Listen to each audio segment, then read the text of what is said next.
एउटा ठुलो जनमत पाएर आएको शक्तिशाली सरकारले ल्याउने बजेट कस्तो हुन्छ, यो आम चासोको विषय बनेको छ यति बेला। मान्य सदस्यहरू, सङ्घीय संसदको दुवै सदनको संयुक्त बैठकको कारबाही प्रारम्भ हुन्छ।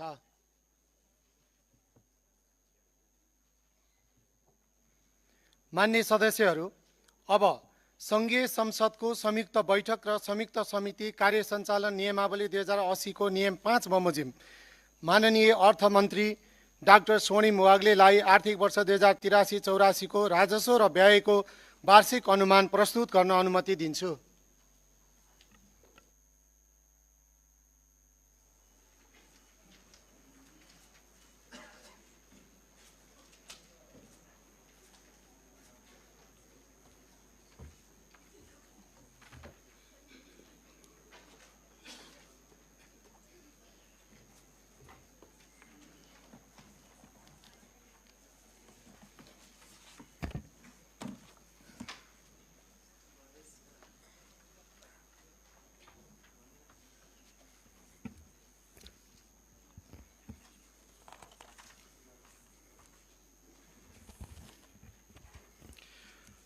प्रतिनिधि सभाका सम्माननीय सभामुख महोदय, राष्ट्रिय सभाका सम्माननीय अध्यक्ष महोदय, आधुनिक नेपालका प्रथम अर्थमन्त्री श्री सुवर्ण शमशेरबाट करिब 75 वर्ष अघि प्रारम्भ भएको मुलुकको आय र व्यय विवरण पेश गर्ने प्रणालीलाई निरन्तरता दिँदै यो सम्मानित सदनमा उभिँदा गौरवान्वित छु। जनताको जीवनस्तर बेहत्तर पार्ने तत्कालीन उद्देश्य आज पनि उत्तिकै सान्दर्भिक छ। यस अवसरमा नागरिक स्वतन्त्रता, लोकतान्त्रिक अधिकार, सामाजिक न्याय र समुन्नत नेपालका लागि भएका विभिन्न आन्दोलनहरूमा जीवन उत्सर्ग गर्नुहुने शहीदहरूप्रति हार्दिक श्रद्धाञ्जली अर्पण गर्नुका साथै आन्दोलनमा आहत नागरिकहरूप्रति समानुभूति व्यक्त गर्दछु। उत्तरदायी शासन, सदाचार र नागरिक सम्मानको पक्षमा उठेको परिवर्तनकामी युवा शक्तिको जागरणबाट स्थापित नयाँ राजनीतिक जगमा प्राप्त विपुल जनादेशले वर्तमान सरकारलाई असाधारण जिम्मेवारी सुम्पिएको छ। अर्थमन्त्रीका रूपमा मैले यसलाई केवल संवैधानिक औपचारिकताको रूपमा मात्र होइन, राज्यको चरित्र, शासकीय संस्कार र अर्थतन्त्रको स्वरूप फेर्ने दायित्वका रूपमा ग्रहण गरेको छु। यो बजेट स्वदेश र विदेशमा रहे बसेका सम्पूर्ण नेपालीहरूले उत्पादनमुखी अर्थतन्त्र, अन्तर्राष्ट्रिय प्रतिष्ठा र प्रविधि मैत्री परिवर्तनबारे राख्ने गरेको जायज अपेक्षाको पत्यारिलो नीतिगत उपकरण बन्नेछ भन्ने विश्वास लिएको छु। नेपालको राजनीतिमा उमेरको पुस्तान्तरणसँगै राष्ट्रिय जीवनका सबै आयाममा रूपान्तरणको उत्कट प्रतीक्षा छ। अप्रतिगम्य परिवर्तनले ल्याएको यो अनुकूलतालाई आत्मसात गर्दै नीति, कानुन, संस्था, पद्धति, प्रक्रिया, नेतृत्व र नियतमा परिष्कारपूर्वक सुशासनका मानक स्थापित गर्न हामी कटिबद्ध छौँ।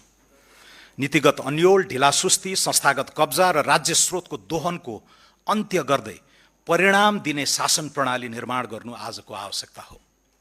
वर्तमान संविधानले सामाजिक तथा सांस्कृतिक बहिष्करणको चक्र तोड्ने महत्त्वपूर्ण आधार तयार गरेको भए पनि आर्थिक अवसरहरूमा समान पहुँचका लागि अझ गहिरो संरचनात्मक सुधार आवश्यक छ। सूचना तथा सञ्चार एवं कृत्रिम बुद्धिमत्ता, वित्त, व्यापार र लगानीको विशिष्टीकृत विविधीकरण र त्यसको निसीम विस्तार, संसारभर फैलिएको नेपाली समुदायको सामूहिक सामर्थ्य र प्रविधिकरणको आक्रामक उपयोगले जन्माएका चुनौती र अवसरहरूलाई पर्गेल्ने समय आएको छ। समन्यायिक आर्थिक वृद्धिको सूचक्र निर्माण गर्ने जिम्मेवारी हाम्रै काँधमा छ। यस यात्रामा रचनात्मक सुझाव र सहकार्यका लागि सङ्घीय संसद, राज्यका सबै निकाय, नागरिक समाज तथा सम्पूर्ण नेपाली जनता समक्ष सरकारका तर्फबाट हार्दिक अनुरोध गर्दछु।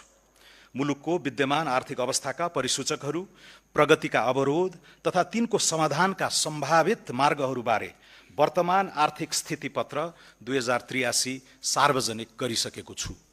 आगामी आर्थिक वर्षको नीति तथा कार्यक्रम र विनियोजन विधेयकका सिद्धान्त तथा प्राथमिकताबाट सरकारको सारभूत नीतिगत दिशाबारे प्रकाश पारिसकिएको छ। त्यसै गरी विस्तृत तथ्याङ्कीय चित्रणको दस्तावेज आर्थिक सर्वेक्षण 2082-83 संसदमा पेश भइसकेको छ। मुलुक अहिले बृहत आर्थिक सुधारको निर्णायक मोडमा उभिएको छ। राजनीतिक अस्थिरताको दुष्चक्र समाप्त भएको छ। अधिकांश समष्टिगत आर्थिक परिसूचक सुधारोन्मुख छन्। सुदृढ विदेशी विनिमय सञ्चिति सहित वित्तीय प्रणालीमा पर्याप्त तरलता छ।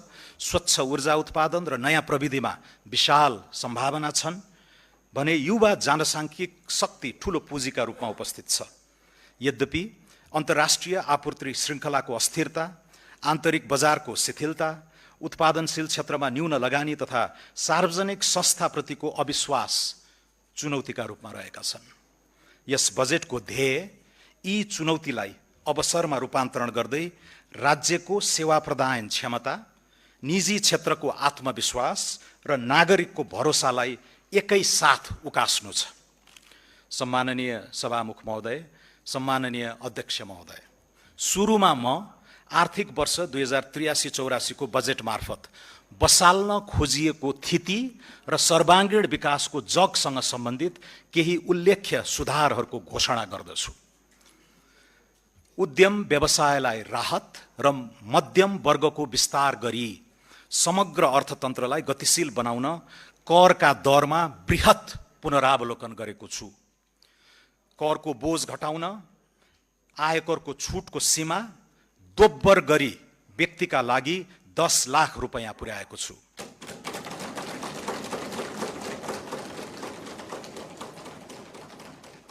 व्यक्तिगत आयकरको अधिकतम दरलाई 10% बिन्दुले घटाएको छु।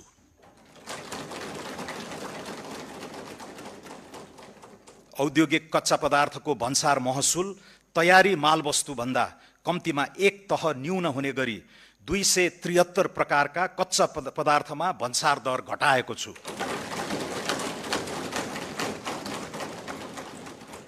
विद्यमान 11 तहको भन्सार दरलाई 7 तहमा सीमित गरेको छु। हाल 360 वस्तुमा लागि आएको अन्तशुल्क खारेज गरेको छु। भन्सार बिन्दुमा सङ्कलन हुने पूर्वाधार विकास कर, सडक मर्मत तथा सुधार दस्तुर जस्ता छरिएका करलाई एकीकृत गरी हरित करमा समाहित गरेको छु। प्राकृतिक व्यक्तिको मृत्यु पश्चातको अस्वैच्छिक निसर्ग एवं निकायमा भएको स्वामित्व परिवर्तनको कारणले नियन्त्रित निकायमा हुने स्वामित्व परिवर्तनमा आयकर ऐन 2058 को दफा 57 आकर्षित नहुने व्यवस्था गरेको छु। सूचीकृत कम्पनीका धितोपत्र बिक्री गर्दा लाग्दै आएको पुँजीगत लाभ कर अन्तिम हुने व्यवस्था गरेको छु। डिजिटल भुक्तानीको माध्यमबाट उपभोक्ताले गर्ने खरिदमा बिजक जारी हुँदाकै समयमा मूल्य अभिवृद्धि करको 10% छुट पाउने व्यवस्था कार्यान्वयन गर्नेछौँ। मूल्य अभिवृद्धि कर फिर्ता गर्ने प्रणाली स्वचालित बनाउनेछौँ। वस्तु वा सेवाको खरिद बिक्रीमा बिजक लिने दिने संस्कृति प्रोत्साहन गर्न लटरी जस्ता आकर्षक कार्यक्रम सुरु गरिनेछ। मूल्य अभिवृद्धि करमा बहुदरको सान्दर्भिकता बारे अध्ययन गरी सुझाव पेश गर्न उच्चस्तरीय सुझाव समिति गठन गर्नेछौँ। कर परिपालनलाई दण्ड होइन विकासको सहयात्री बनाउने नीति लिएका छौँ। कानुनी अस्पष्टता र करदाताको अज्ञानताका कारण लामो समयदेखि सिर्जित कर विवादलाई निरूपण गरी व्यावसायिक वातावरण तयार गर्न कर छुट तथा सहुलियत सम्बन्धी विशेष योजना ल्याएको छु। सरकार वा करदाता पक्षबाट अदालत वा न्यायिक निकायमा पुगी विचाराधीन रहेको कर विवाद समाधान गर्न निर्धारित कर रकममा 1% थप गरी तोकिएको म्यादभित्र बुझाएमा मुद्दा फिर्ता लिई शुल्क, जरिवाना, थप दस्तुर, विलम्ब शुल्क वा ब्याज मिनाहा हुने व्यवस्था मिलाएको छु। नेपाल सरकारको विद्यमान बोझिलो संगठन संरचना अब चुस्त बन्नेछ। संघीय मन्त्रालयको संख्या 22 बाट 18 कायम भइसकेको परिप्रेक्ष्यमा विभाग कार्यालय र दरबन्दी कटौतीबाट बचत हुने रकमलाई प्रशासनलाई दक्ष बनाउन उपयोग गर्ने नीति लिएको छु। 31 निकाय खारेजी, 6 निकाय मर्जर, 6 निकाय हस्तान्तरण तथा 18 निकायको पुनर्संरचना गर्दैछौँ। कर्मचारी तन्त्रलाई मर्यादित जीवनयापन गर्न सक्षम, उच्चस्तरीय कार्य सम्पादन, कुशल र जवाफदेही बनाउने उद्देश्यले निजामती, जङ्गी, प्रहरी र शिक्षकको सेवा सुविधा सम्मानजनक रूपले निरन्तर वृद्धि हुने प्रबन्ध मिलाएका छौँ। लागत न्यूनीकरण र दक्षता अभिवृद्धि संस्थागत सुधारको अर्को आयाम हुनेछ। यसका लागि अभूतपूर्व मितव्ययिता र विनियोजन कुशलता कायम गर्दै साधारण खर्च नियन्त्रण गर्नेछौँ। कार्यालय सञ्चालन खर्च उल्लेख्य रूपमा घटाएको छु। तालिम केन्द्र बाहिरका तालिम खर्च, क्यामेरा, टेलिभिजन लगायतका उपकरणमा विनियोजन हटाएको छु। विभिन्न कोष खडा गरी सुविधा दिने प्रचलन बन्द गर्नेछौँ। सम्बन्धित संस्थानका पदाधिकारी र कर्मचारीलाई सो संस्थानबाट उत्पादित वस्तु तथा सेवा खरिदमा प्रदान गरिएका छुट हटाएको छु। गाभिएका र खारेज भएका निकायको दरबन्दी मिलान र दायित्व व्यवस्थापन सम्बन्धी कार्य सम्पन्न नभएसम्मका लागि उक्त निकायलाई छुट्याएको रकम रोक्का गरेको छु। यी कदमबाट करिब 20 अर्ब बचत हुने प्रारम्भिक अनुमान छ। लगानी प्रवर्धन, आर्थिक सुधार र सहज सेवा प्रवाहको समुचित नीतिगत तथा कानुनी प्रबन्ध गरिनेछ। यसका लागि दर्जनौं ऐन, नियम, कार्यविधि र निर्देशिकाको निर्माण, प्रतिस्थापन वा परिमार्जन गर्नेछौँ। यसअघि नै घोषणा गरिएका 15वटा कानुन तुरुन्त खारेज गर्न केही नेपाल ऐन संशोधन विधेयक संसदमा प्रस्तुत गर्नेछौँ। कम्पनी कानुनमा संशोधन गरी स्वार्थको द्वन्द्व र विवरण खुलासा लगायतका विषयमा स्पष्टता कायम गर्दै कम्पनी खारेजी प्रक्रियालाई सहज बनाउनेछौँ। थप मुलुकसँग विदेशी लगानी संरक्षण र दोहोरो कर मुक्ति सम्झौता गर्नेछौँ। दामासाही सम्बन्धी ऐन 2063 मा संशोधन गरी उपभोक्ता, लघु, साना तथा मझौला उद्योगका समेत वित्तीय समस्या समाधान गर्नेछौँ। लगानी प्रवर्धनका लागि सीमित दायित्वको साझेदारी कानुन तर्जुमा गर्नेछौँ, जसबाट एन्जल इन्भेस्टमेन्टलाई भेन्चर क्यापिटल तथा प्राइभेट इक्विटी फन्डमा लगानी गर्न प्रोत्साहन हुनेछ। नेपाली नागरिकले विदेशमा लगानी गर्न पाउने व्यवस्थालाई सहज बनाउनेछौँ। औद्योगिक व्यवसाय ऐन संशोधन गरी उद्योगको क्षमता वृद्धि, स्वामित्व परिवर्तन, पुँजी वृद्धि लगायतका विषयमा उद्योग विभागलाई जानकारी मात्र गराए पुग्ने व्यवस्था गर्नेछौँ। विदेशी लगानी तथा प्रविधि हस्तान्तरण ऐनमा संशोधन गरी लगानी फिर्ताका लागि नेपाल राष्ट्र बैङ्कको पूर्व स्वीकृति लिनु नपर्ने र जानकारी दिए पुग्ने व्यवस्था गर्नेछौँ। वैदेशिक लगानीको दायराभित्र कन्भर्टेबल उपकरणहरू, परियोजना आबद्ध फन्डिङ लगायत अन्य हाइब्रिड उपकरणलाई समेट्नेछौँ। वैदेशिक लगानीको स्वचालित स्वीकृति प्रक्रियामा पूर्व स्वीकृतिको व्यवस्था हटाउनेछौँ। विदेशमा सेवा शुल्क, भुक्तानी, रोयल्टी र प्रविधि बापतको रकम पठाउने प्रक्रिया सरल बनाउनेछौँ। उधारो असुली सम्बन्धी कानुन व्यवस्था गर्नेछौँ। बौद्धिक सम्पत्ति संरक्षण सम्बन्धी कानुन छिट्टै निर्माण गर्नेछौँ। विगतको समग्र आर्थिक गतिविधिलाई विश्लेषण गरी व्यक्ति तथा व्यवसायीको साख मूल्याङ्कनका आधारमा कर्जा दिन सक्ने व्यवस्था गर्नेछौँ। व्यापारिक विवादको शीघ्र समाधानका लागि छुट्टै न्यायाधिकरण स्थापना गर्नेछौँ। मेलमिलाप ऐनमा सुधार गर्नेछौँ। गैर आवासीय नेपालीलाई धितोपत्रको दोस्रो बजारमा सहभागी गराउन विदेशी लगानी स्वीकृति, लगानीको लेखाङ्कन, नाफा फिर्ता र पुँजीगत लाभ कर सम्बन्धी कानुनी व्यवस्थामा परिमार्जन गर्नेछौँ। मुलुकी देवानी संहिता 2074 मा संशोधन गरी नेपालमा लगानी गर्ने विदेशी लगानीकर्ता, अन्तर्राष्ट्रिय सङ्घ संस्था, बहुराष्ट्रिय कम्पनीका शाखा वा आवास प्रयोजनका लागि जम्मा एकाइको 25% भन्दा नबढ्ने गरी आवास क्षेत्रका भवन वा सरकारले तोकेको स्थानमा अपार्टमेन्ट दीर्घकालीन लिजमा लिन सक्ने व्यवस्था गर्नेछौँ। साना तथा मझौला उद्योगीलाई वित्तीय पहुँच सुनिश्चित गर्न फर्स्ट लस रिकभरी हुने गरी कर्जा सुरक्षण गर्नेछौँ। कार्यगत सुधारको आक्रामक श्रृङ्खला सुरु गरी पुँजीगत खर्चको गति र लय फेर्न प्रतिबद्ध छौँ। खरिद प्रक्रियामा सुधार, रकमान्तरसहित स्रोत व्यवस्थापनमा लचकता, वैकल्पिक वित्त परिचालन एवं आयोजना प्रमुखको स्थिरता सुनिश्चित गरी तोकिएको लागत र समयमै आयोजना सम्पन्न गर्न मिसन मोडमा काम गराउनेछौँ। चालु आर्थिक वर्षभित्रै विकास आयोजना सम्बन्धी सनसेट कानुन संसदमा पेश हुनेछ।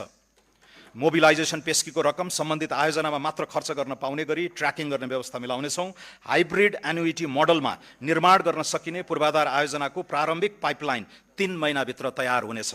मध्यपूर्वको द्वन्द्वबाट इन्धन, बिटुमेन लगायत निर्माण सामग्रीमा भएको मूल्य वृद्धिबाट निर्माण व्यवसायीलाई परेको कठिनाइको सम्बोधन गर्नेछौँ। सफा सहर, सहज यातायात र सुरक्षित सडक चलायमान अर्थतन्त्रको अभिन्न अङ्ग बनाउनेछौँ। सडक यातायात, खानेपानी, सरसफाई र आर्थिक पहुँच पूर्वाधारलाई एकीकृत रूपमा विकास गर्नेछौँ। आगामी 5 वर्षभित्र सबै जिल्ला सदरमुकाम जोड्ने सडक तथा पुलको स्तरोन्नति गर्नेछौँ। यात्रा सुरक्षा र सडक स्तर सुधार गरी दुर्घटनाबाट हुने मानवीय क्षतिलाई न्यूनीकरण गर्नेछौँ। विकास र वातावरण बीच द्वन्द्व होइन, सामञ्जस्य स्थापित गर्नेतर्फ सरकार सचेष्ट रहनेछ। यसका लागि वातावरण संरक्षण ऐन 2076 र वन ऐन 2076 परिमार्जन गरिनेछन्। स्वीकृत वातावरणीय प्रभाव मूल्याङ्कन प्रतिवेदनमा उल्लेखित वनको क्षेत्रफल वा कटान हुने रुखको सङ्ख्या घटेको अवस्थामा पूरक वातावरणीय प्रभाव मूल्याङ्कन गर्न नपर्ने व्यवस्था गर्नेछौँ। वन क्षेत्रको स्वीकृति र रुख कटानको आदेशसम्मका निर्णयको बहुशृङ्खलालाई उल्लेख्य रूपमा घटाउनेछौँ। नवीन एवं वैकल्पिक वित्तीय उपकरणको प्रबन्ध मार्फत सरकारको वित्तीय चाप घटाइनेछ। यस क्रममा सरकारको ब्यालेन्स सिट बाहिरबाट नै पुँजी परिचालन गरी सार्वजनिक लगानी एवं प्रविधि भित्र्याउन नयाँ वित्तीय उपकरण प्रस्ताव गरेको छु। पूर्वाधारमा निजी लगानी परिचालन गर्न वैकल्पिक विकास वित्त कोष सम्बन्धी कानुन प्रतिनिधि सभाबाट पारित भइसकेको छ। अन्तर्राष्ट्रिय बजारमा नेपाली मुद्रामै अफसोर बन्ड शीघ्र जारी हुनेछ।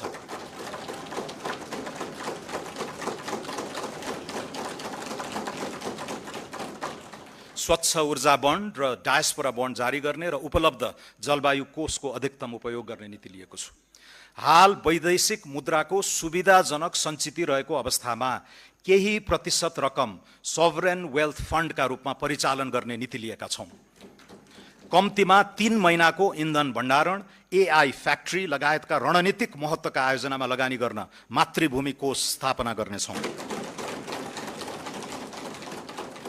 विदेशी ऋण वा लगानीमा आयोजनामा हुने विनिमय जोखिम न्यून गर्न आगामी आर्थिक वर्षदेखि उपयुक्त प्रिमियममा हेजिङ सेवा दिने व्यवस्था मिलाएको छु।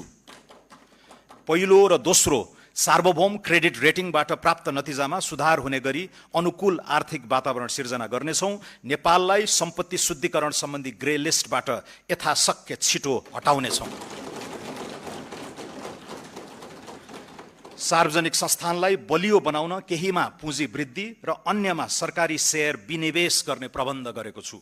राष्ट्रिय वाणिज्य बैङ्कमा नेपाल सरकारको पुँजी वृद्धि गर्ने प्रस्ताव गरेको छु। नेपाल वायु सेवा निगमलाई कम्पनीमा रूपान्तरण गरी व्यवस्थापन सुधार तथा रणनीतिक साझेदारीको उपयुक्त विधि पहिचान गर्नेछौँ। राष्ट्रिय जीवन बीमा कम्पनी र विशाल बजार कम्पनीको शेयर सर्वसाधारणमा निष्कासन गर्नेछौँ। जलविद्युत लगानी तथा विकास कम्पनी लिमिटेडलाई उद्देश्य मिल्ने वित्तीय संस्थासँग गाभी पूर्वाधार क्षेत्रको विशिष्टीकृत निकाय बनाउनेछौँ। गोरखकाली रबर उद्योग लगायत 7वटा सार्वजनिक संस्थानको सम्पत्ति तथा दायित्व मूल्याङ्कन DDA गरी निजी सार्वजनिक साझेदारी मोडलमा लगानी व्यवस्थापनको काम आगामी वर्षभित्रै सम्पन्न गर्नेछौँ। सूचना प्रविधि पूर्वाधारको विस्तारमा सरकारको अर्जुन दृष्टि रहनेछ। नेपाल टेलिकममा सङ्घीय सरकारको 66% शेयर कायम राखी बाँकी शेयर पुस मसान्तभित्र जनस्तरमा बिक्री गर्ने र प्राप्त रकम नेपाललाई टेक हब बनाउन उपयोग गर्नेछौँ। सूचना प्रविधि सेवा क्षेत्र विस्तारका लागि विदेशमा लगानी खुला गर्ने प्रबन्ध गरेको छु। नेपालमा बसेर विदेशी रोजगारदाताका लागि काम गर्न पाउने तथा रिमोट वर्कलाई आकर्षित गर्न स्पष्ट कानुनी प्रबन्ध मिलाउनेछौँ। सरकारी निकायमा प्रयोग हुने सूचना प्रविधि सफ्टवेयरको खरिद एकै निकायबाट गर्ने व्यवस्था मिलाउनेछौँ। डिजिटल सार्वजनिक पूर्वाधार विकासमा लगानी वृद्धि गर्नेछौँ। नेपाल राष्ट्र बैङ्कको सुपरिवेक्षणमा फिनटेक मार्केट प्लेस स्थापना गर्नेछौँ। नागरिक एपमा दर्जनौं सरकारी सेवाहरू आबद्ध हुनेछन्। नेपाललाई एआई आर्टिफिसियल इन्टेलिजेन्सको युगमा आत्मविश्वासका साथ प्रवेश गराउन विशेष पहल सुरु गरेका छौँ। काठमाडौँको सिउचाटारमा देशकै पहिलो सार्वभौम एआई कम्प्युट केन्द्र स्थापना गर्नेछौँ। हजारौं एआई प्रोसेसिङ युनिट खरिद गरी एआई उद्यमी र स्टार्टअपलाई सहुलियतपूर्ण कम्प्युट क्षमता उपलब्ध गराउनेछौँ। स्वच्छ जलविद्युत ऊर्जालाई उच्च मूल्यको एआई कम्प्युट सेवामा रूपान्तरण गर्ने प्रस्ताव गरेको छु। नेपालको विद्यमान अपार ऊर्जा शक्तिलाई कृत्रिम बुद्धिमत्ताको विकासमा प्रयोग गरी सिपयुक्त रोजगारी, डिजिटल निर्यात र एआईमा आधारित आर्थिक रूपान्तरणको जग निर्माण हुने विश्वास गरेको छु। आगामी आर्थिक वर्ष एआईको क्षेत्रमा अन्तर्राष्ट्रिय ख्याति बनाइरहेका कम्तीमा 15 जना नेपाली शोधकर्तालाई प्रतिष्ठित फेलोशिप प्रदान गरी नेपाल फर्केर योगदान गर्न आमन्त्रित गर्नेछु।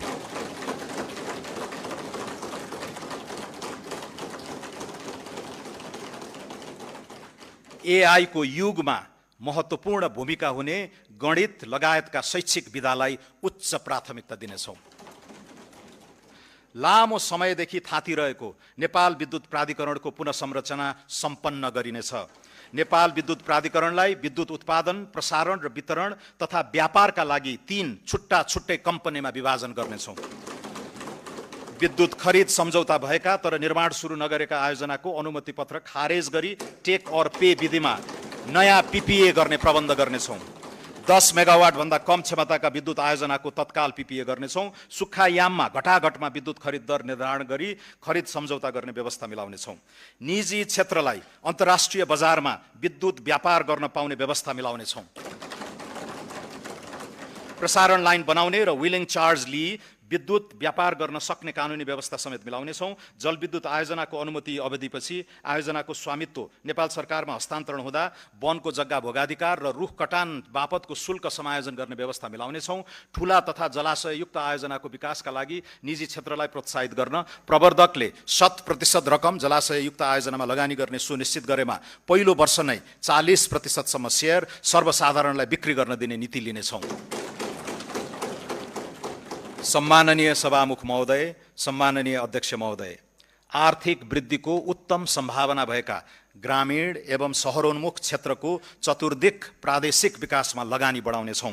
यस्ता क्षेत्रलाई ग्रोथ पोल र क्वाडका रूपमा विकसित गर्न नीतिगत र भौतिक पूर्वाधारको एकीकृत योजना कार्यान्वयन गर्नेछौँ। सुनकोशी मरिन डाइभर्जनबाट सिंचित हुने 1,22,000 हेक्टर कमान्ड क्षेत्रलाई आधार बनाउँदै हुलाकी र पूर्व पश्चिम राजमार्ग विस्तारका बाँकी काम सम्पन्न गरी कृषि र उद्योग क्षेत्रको मध्य मधेस चतुर्भुज क्वाड्राङ्गल बनाइनेछ।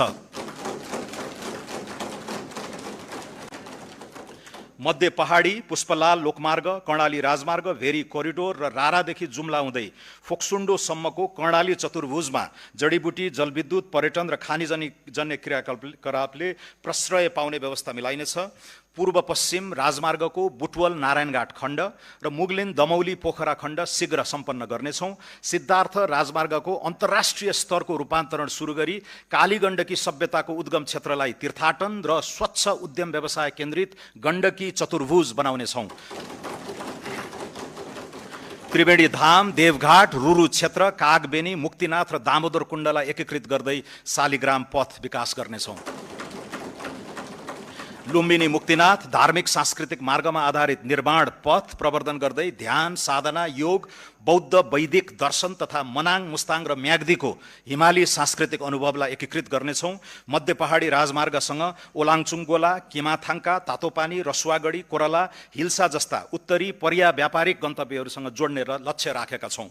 कोशी टप्पूदेखि कञ्चनजङ्घासम्मको क्षेत्रलाई समेटी जैविक विविधता संरक्षण र स्वच्छ ऊर्जा विकास केन्द्रित कोशी कोरिडोरको योजना अगाडि बढाउनेछौँ। रामा रोशन, खप्तड, बडी मालिका, शैलेश्वरी, उग्रतारा र मल्लिकार्जुन क्षेत्र समेटी सुदूरपश्चिममा विशिष्ट पर्यटकीय चतुर्दिक विकास अगाडि बढाउनेछौँ।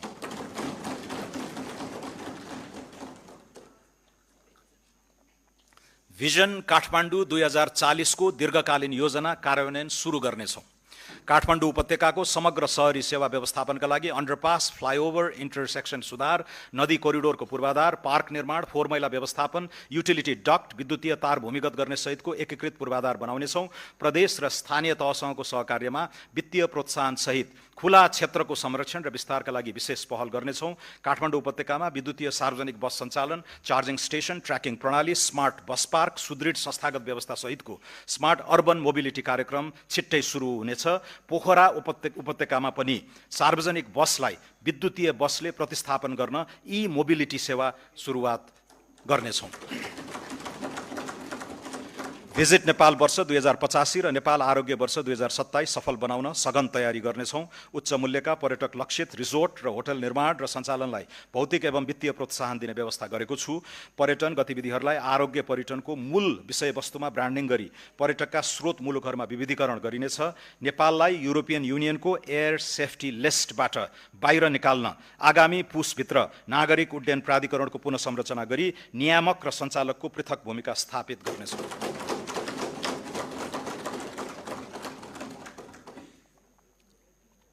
कृषि क्षेत्रको पुनरुत्थान सरकारको शीर्ष प्राथमिकतामा रहेको छ। कृषि उत्पादन, प्रशोधन, वितरण र बजारीकरणको सम्पूर्ण इकोसिस्टममा सुधार गर्नेछौँ। व्यावसायिक कृषकलाई आकर्षित गर्ने र कृषिमा उत्पादकत्व वृद्धि गर्न प्रोत्साहित गर्ने नीति लिई कृषिलाई सम्मानजनक र लाभमुखी व्यवसायका रूपमा रूपान्तरण गर्नेछौँ। न्यूनतम 2 करोडसम्म कृषि तथा पशुजन्य उत्पादनका लागि प्रारम्भिक पुँजी लगानी गर्ने कृषकलाई सरकारले 40% प्रोत्साहन अनुदान उपलब्ध गराउने पाइलट कार्यक्रमको तयारी गरेको छु। उत्पादन सुरु भएको मितिबाट लगातार 4 वर्षसम्म यस्तो अनुदान वार्षिक 10% का दरले शोध भर्ना हुनेछ। वास्तविक कृषकलाई उन्नत बिउ, मल, सिँचाइ, विद्युत तथा कृषि बीमामा सहयोग उपलब्ध गराउँदै कृषि अनुदानको दुरुपयोग रोक्नेछौँ। कृषि र पशु बीमामा 80% प्रिमियम अनुदान उपलब्ध गराउँदै अन्य अनुदान क्रमशः हटाउँदै लैजाने दिशा तय गरेको छु। ठूला र निर्माणाधीन सिँचाइ आयोजनाहरू यसै आर्थिक वर्षभित्र सम्पन्न हुने गरी स्रोत व्यवस्था गरेको छु। देशभर साना तथा मझौला सिँचाइ आयोजना विस्तार गर्न नेपाल सरकारको लगानीमा च्यालेन्ज फन्ड स्थापना गरी स्थानीय तहलाई प्रतिस्पर्धा गराउने व्यवस्था मिलाउनेछौँ। किसानबाट सिधै कृषि उपज खरिद गर्दा सहुलियतपूर्ण ऋण, ब्याज, अनुदान जस्ता सहुलियत उपलब्ध गराउने नीति लिएको छु। दुर्गम क्षेत्रमा स्थापना हुने र अर्ग्यानिक, उच्च मूल्य र बौद्धिक सम्पत्तियुक्त जीआई वस्तुको प्रशोधन गर्ने उद्योगलाई उत्पादन र ब्रान्डिङमा सहयोग उपलब्ध गराउनेछौँ। कृषि सेवा प्रणालीलाई किसान केन्द्रित सेवा प्रणालीमा रूपान्तरण गरी पुनः संरचना गर्नेछौँ। वर्षैभरि कृषि प्राविधिक सेवा, डिजिटल कृषि सूचना तथा निजी सेवा प्रदायक मार्फत कृषकको घर दैलोमै कृषि सेवा पहुँच विस्तार गर्न प्रत्येक स्थानीय तहमा आवश्यक प्राविधिक जनशक्ति परिचालन गर्नेछौँ। देशभरिका कृषि अनुसन्धान तथा विकास केन्द्रहरूलाई पुनरुत्थान गरी उन्नत बिउ विकास, स्थानीय हावापानी अनुकूलको जात, कृषि जैविक प्रविधि तथा उत्पादकत्व वृद्धि केन्द्रित अनुसन्धानलाई प्राथमिकतामा राखेको छु। कृषि उपजको उचित मूल्य सुनिश्चितता, किसान र क्रेता बीच करार, अनुदान तथा नियमन सहितको कानुनी व्यवस्था गर्न कृषि विधेयक संसदमा शीघ्र पेश गर्नेछौँ।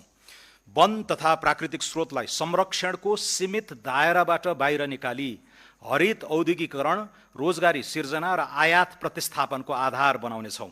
दिगो काठ उत्पादन, वनमा आधारित उद्योग, जडीबुटी तथा गैर काष्ठ वन पैदावारको प्रशोधन र हरित उद्यम प्रवर्धन गर्नेछौँ।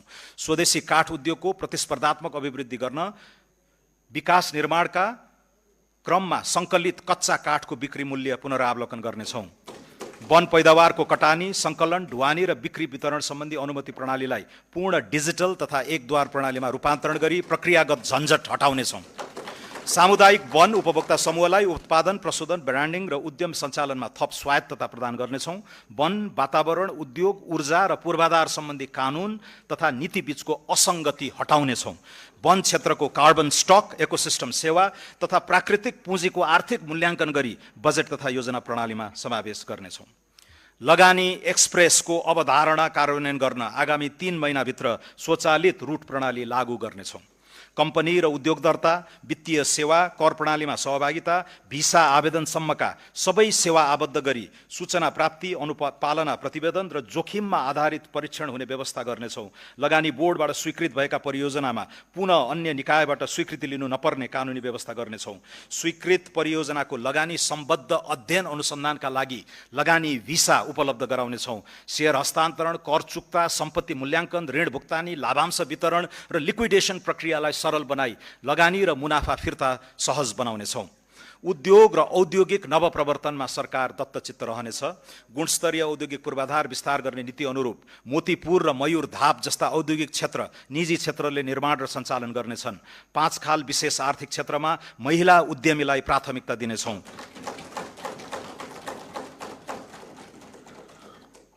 महिला उद्यमीलाई कर्जा प्रवाहमा थप सहुलियत प्रदान गर्नेछौँ। विशेष आर्थिक क्षेत्रलाई कर, भन्सार, आयात, निर्यात र लगानीको सम्पूर्ण निर्णय एकै थलोबाट हुने विशेष आर्थिक प्रशासन क्षेत्रको व्यवस्था मिलाउनेछौँ।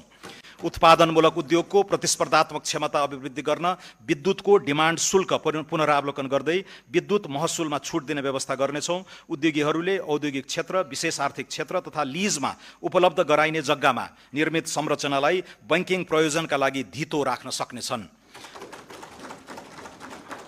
पुँजी अभावका कारण पूर्ण क्षमतामा सञ्चालन हुन नसकेका उद्योग तथा व्यवसायलाई व्यावसायिक पुनरुत्थान कर्जा उपलब्ध गराई क्षमता विस्तार र वृद्धिमा प्रोत्साहित गर्नेछौँ। नवउद्यम, स्टार्टअप, नवप्रवर्तन र उद्यमशीलतालाई आर्थिक रूपान्तरणको दह्रो आधार बनाउनेछौँ।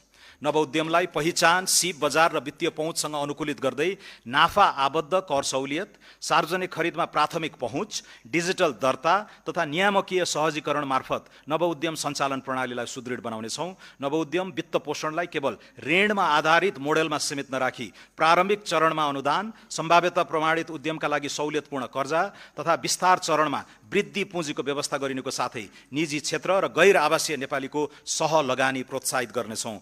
विज्ञान, प्रविधि, अनुसन्धान र नवप्रवर्तनका लागि पुँजीगत खर्चको न्यूनतम 1% रकम विनियोजन गरेको छु। व्यक्तिगत क्रेडिट स्कोरिङ प्रणाली लागू गर्दै पियर टु पियर P2P लेनदेनलाई नियमनसहित सञ्चालन गर्नेछौँ। कृषि, उद्योग, पर्यटन र जलविद्युत क्षेत्रमा दीर्घकालीन स्थिर ब्याजदरमा कर्जा प्रवाह गर्न नीतिगत व्यवस्था गर्नेछौँ।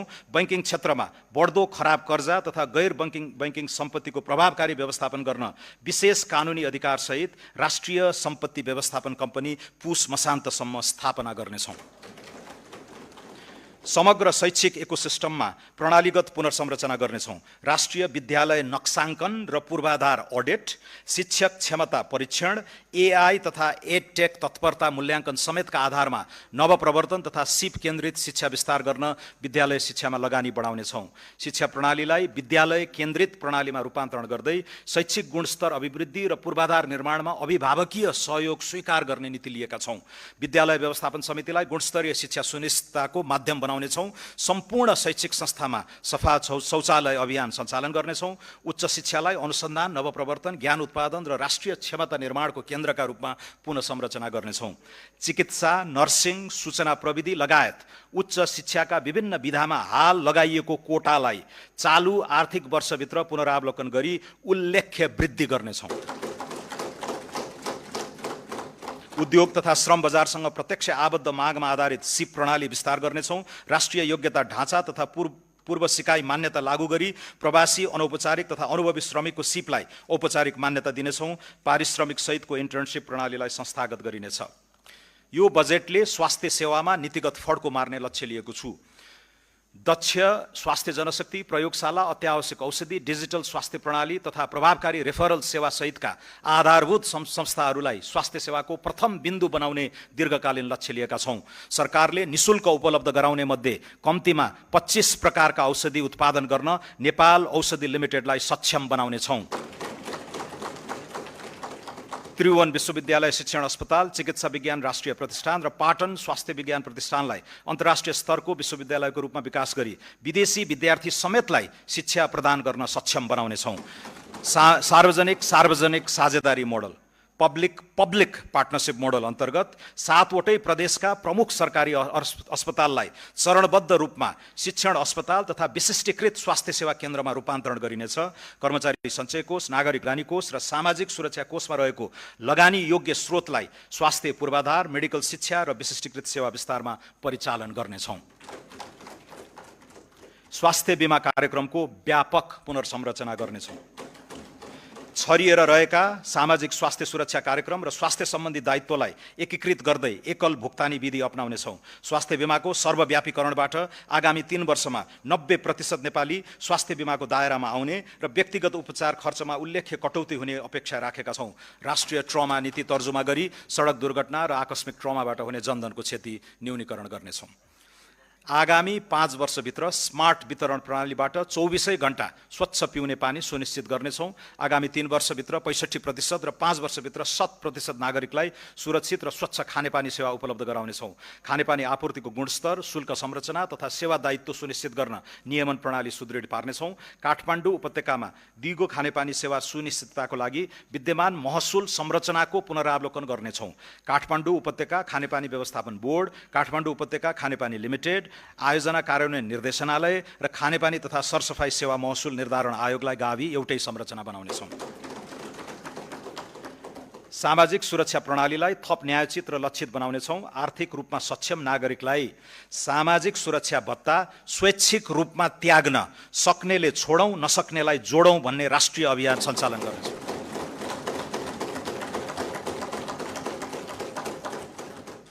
त्यस्तो योगदानलाई अन्तर्पुस्तागत न्याय र राष्ट्रिय ऐक्यबद्धताको उदाहरणका रूपमा सम्मान गर्नेछौँ।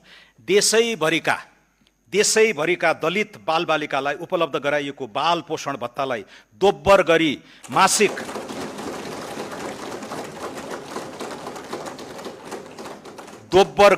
मासिक 1000 रुपैयाँ बनाएको छु। उच्च गरिबी भएका र मानव विकास सूचकाङ्कमा पछाडि परेका मुख्यतः मधेस, कर्णाली र सुदूरपश्चिम प्रदेशका 25 जिल्लाका बालबालिकाले पाउने पोषण भत्तालाई निरन्तरता दिएको छु। श्रमिक र रोजगारदाता अनिवार्य रूपमा श्रम रजिस्ट्रीमा आबद्ध हुनुपर्ने व्यवस्था गर्नेछौँ। यसबाट सुरक्षा गार्ड र घरायसी कामदारका अतिरिक्त निर्माण, कृषि, आतिथ्य, ढुवानी तथा औद्योगिक श्रमिक आपूर्ति गर्न इजाजत प्राप्त संस्थाले प्रदान गर्ने बीमा, आवास र डिजिटल गुनासो व्यवस्थापन जस्ता सेवाको मापदण्ड निर्धारण हुनेछ। श्रम क्षेत्रमा लिखित सम्झौता, न्यूनतम ज्याला, बीमा, कार्यस्थल सुरक्षा मापदण्ड तथा बैंक मार्फत पारिश्रमिक भुक्तानी अनिवार्य गर्नेछौँ। कार्यस्थल दुर्घटनामा अनिवार्य क्षतिपूर्ति र बीमा दाबी प्रणाली थप प्रभावकारी बनाउनेछौँ। पुस मसान्तभित्र श्रम न्यायाधिकरण मार्फत श्रम विवादको शीघ्र समाधान गर्ने र सम्झौता उल्लङ्घन, ज्याला ठगी तथा श्रम शोषणलाई आर्थिक अपराध सरह कानुनी दायरामा ल्याउने प्रणाली विकास हुनेछ। अनौपचारिक र असङ्गठित क्षेत्रमा कार्यरत श्रमिकलाई सामाजिक सुरक्षा प्रणालीमा आबद्ध गर्न विशेष अभियान सञ्चालन गर्नेछौँ। पुँजी बजारलाई मर्यादित र लगानी मैत्री बनाउन नियामकको क्षमता अभिवृद्धि, प्रविधि मैत्री कारोबार प्रणाली र लगानीकर्ता संरक्षण संयन्त्र सुदृढ गर्नेछौँ। नेपाल स्टक एक्सचेन्जको पुनः संरचना अघि बढाई इन्ट्राडे, सर्ट सेलिङ र डेरिभेटिभ जस्ता उपकरणको चरणबद्ध सुरुवात गर्नेछौँ। शेयर कर्नरिङ, इन्साइडर ट्रेडिङ जस्ता पुँजी बजारमा हुने अवांछित गतिविधि विरुद्ध शून्य सहनशीलताको नीति लिनेछौँ। नेपालको धितोपत्र बजारमा सूचीकृत कम्पनीलाई तोकिएको प्रक्रिया पूरा गरी विदेशी धितोपत्र बजारमा सूचीकृत हुने गरी ग्लोबल डिपोजिटरी रिसिट जारी गर्न सक्ने व्यवस्था मिलाउनेछौँ। सौम्य शक्तिको विस्तार गर्दै डायस्पोराको सिप, पुँजी र सञ्जालको सदुपयोग गर्नेछौँ।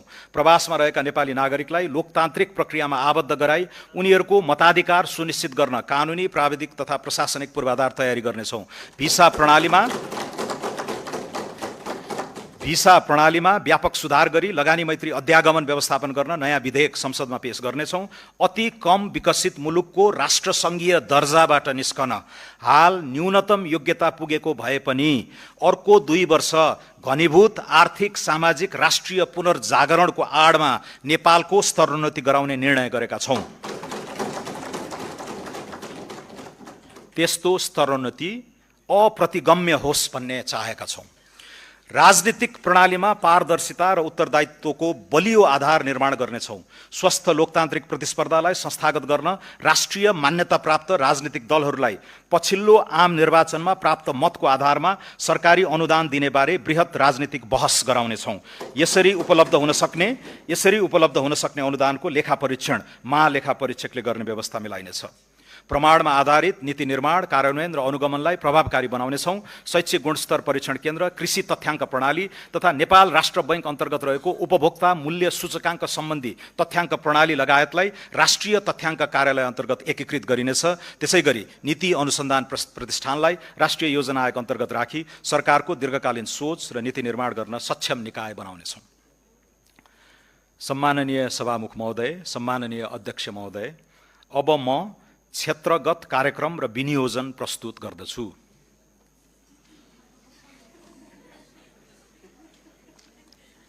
सडक। आगामी आर्थिक वर्ष करिब 1000 किलोमिटर सडक कालोपत्रे र 275 वटा सडक पुल निर्माण हुनेछ।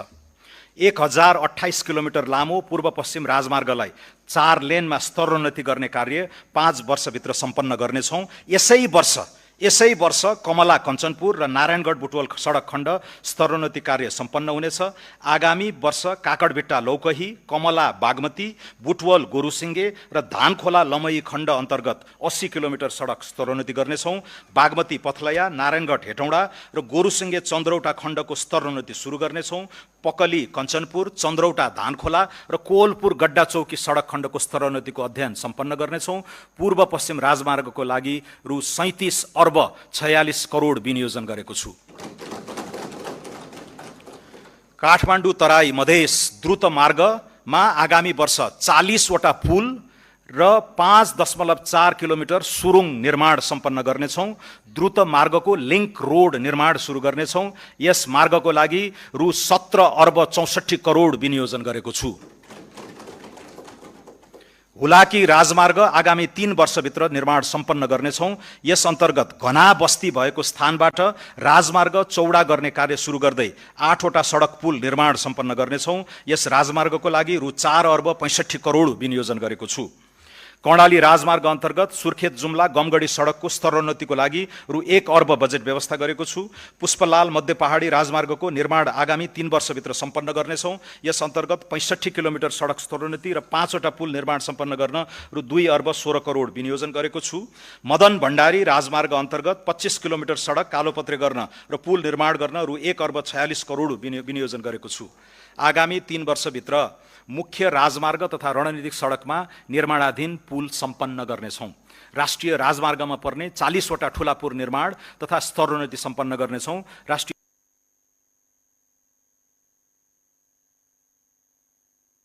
राजमार्ग तथा रणनीतिक सडक पुल, विशेष महत्त्वका पुल र स्थानीय सडक पुलका लागि रु 9 अर्ब 87 करोड विनियोजन गरेको छु।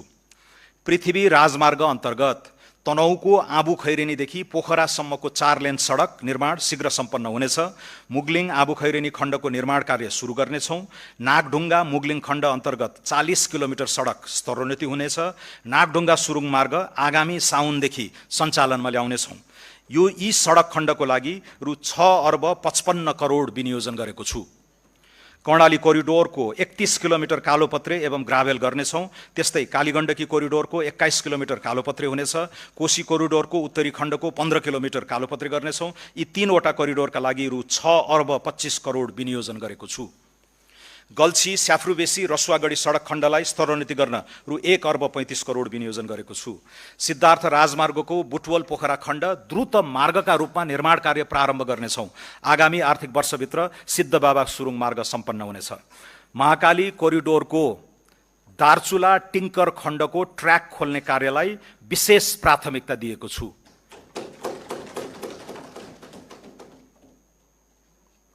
मेची अरुण तमोर भेरी सेती कोरिडोर र खुटिया दिपायल सडकको स्तरोन्नति कार्यलाई तीव्रता दिइनेछ।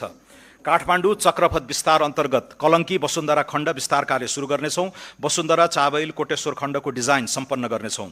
टोखा छहरे सुरुङ मार्गको विस्तृत सम्भाव्यता अध्ययन गर्नेछौँ। कर्णालीको जनजीवनलाई सहज गर्न जाजरकोटको मुलसामदेखि जुम्लाको टोप्ला सुरुङ मार्गको सम्भाव्यता अध्ययन गर्नेछौँ।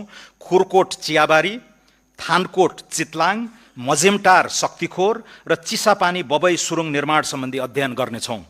प्रमुख सडक चोकमा ट्राफिक सङ्केत, चोक सुधार, सडक रेखाङ्कन, क्र्यास ब्यारियर र डिभाइडर जडान तथा मर्मतलाई निरन्तरता दिई सडक सुरक्षाका लागि रु 2 अर्ब 46 करोड विनियोजन गरेको छु।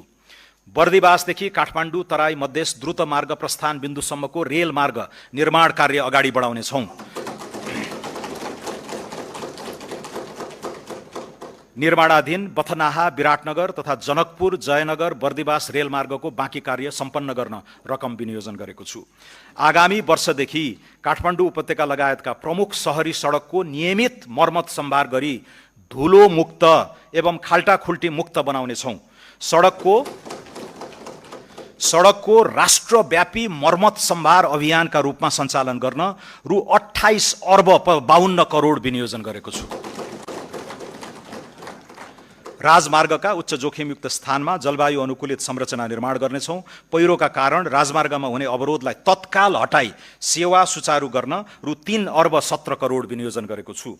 महिलाहरूको सुरक्षित आवागमन सुनिश्चित गर्न सीसी क्यामेरा सहितको आधुनिक ब्लू बस सेवा सञ्चालन गर्न आवश्यक व्यवस्था मिलाउनेछौँ।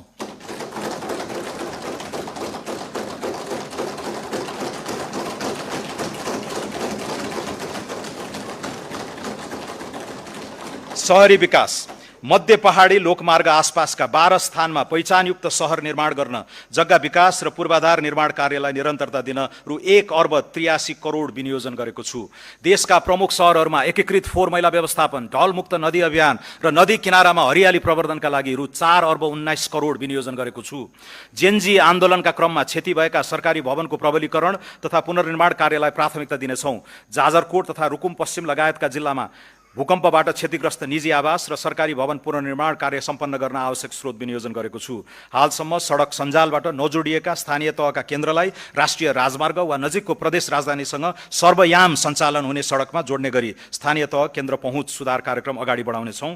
नागरिकलाई आधारभूत यातायात सेवामा पहुँच बढाउन बढीमा 30 मिनटको पैदल यात्राको दूरी नबढ्ने गरी झोलुङ्गे पुल निर्माण गर्न रु 5 अर्ब 14 करोड बजेट विनियोजन गरेको छु। राष्ट्रिय आवास कम्पनी लिमिटेड अन्तर्गत आवासीय परियोजना सञ्चालन गर्न पहिलो चरणमा झापा जिल्लाको मेचीनगर नगरपालिकामा 100 वटा भवन निर्माण गरी सर्वसाधारणलाई बिक्री वितरण गर्नेछौँ। सडक तथा शहरी पूर्वाधार विकासका लागि 286 अर्ब 48 करोड विनियोजन गरेको छु।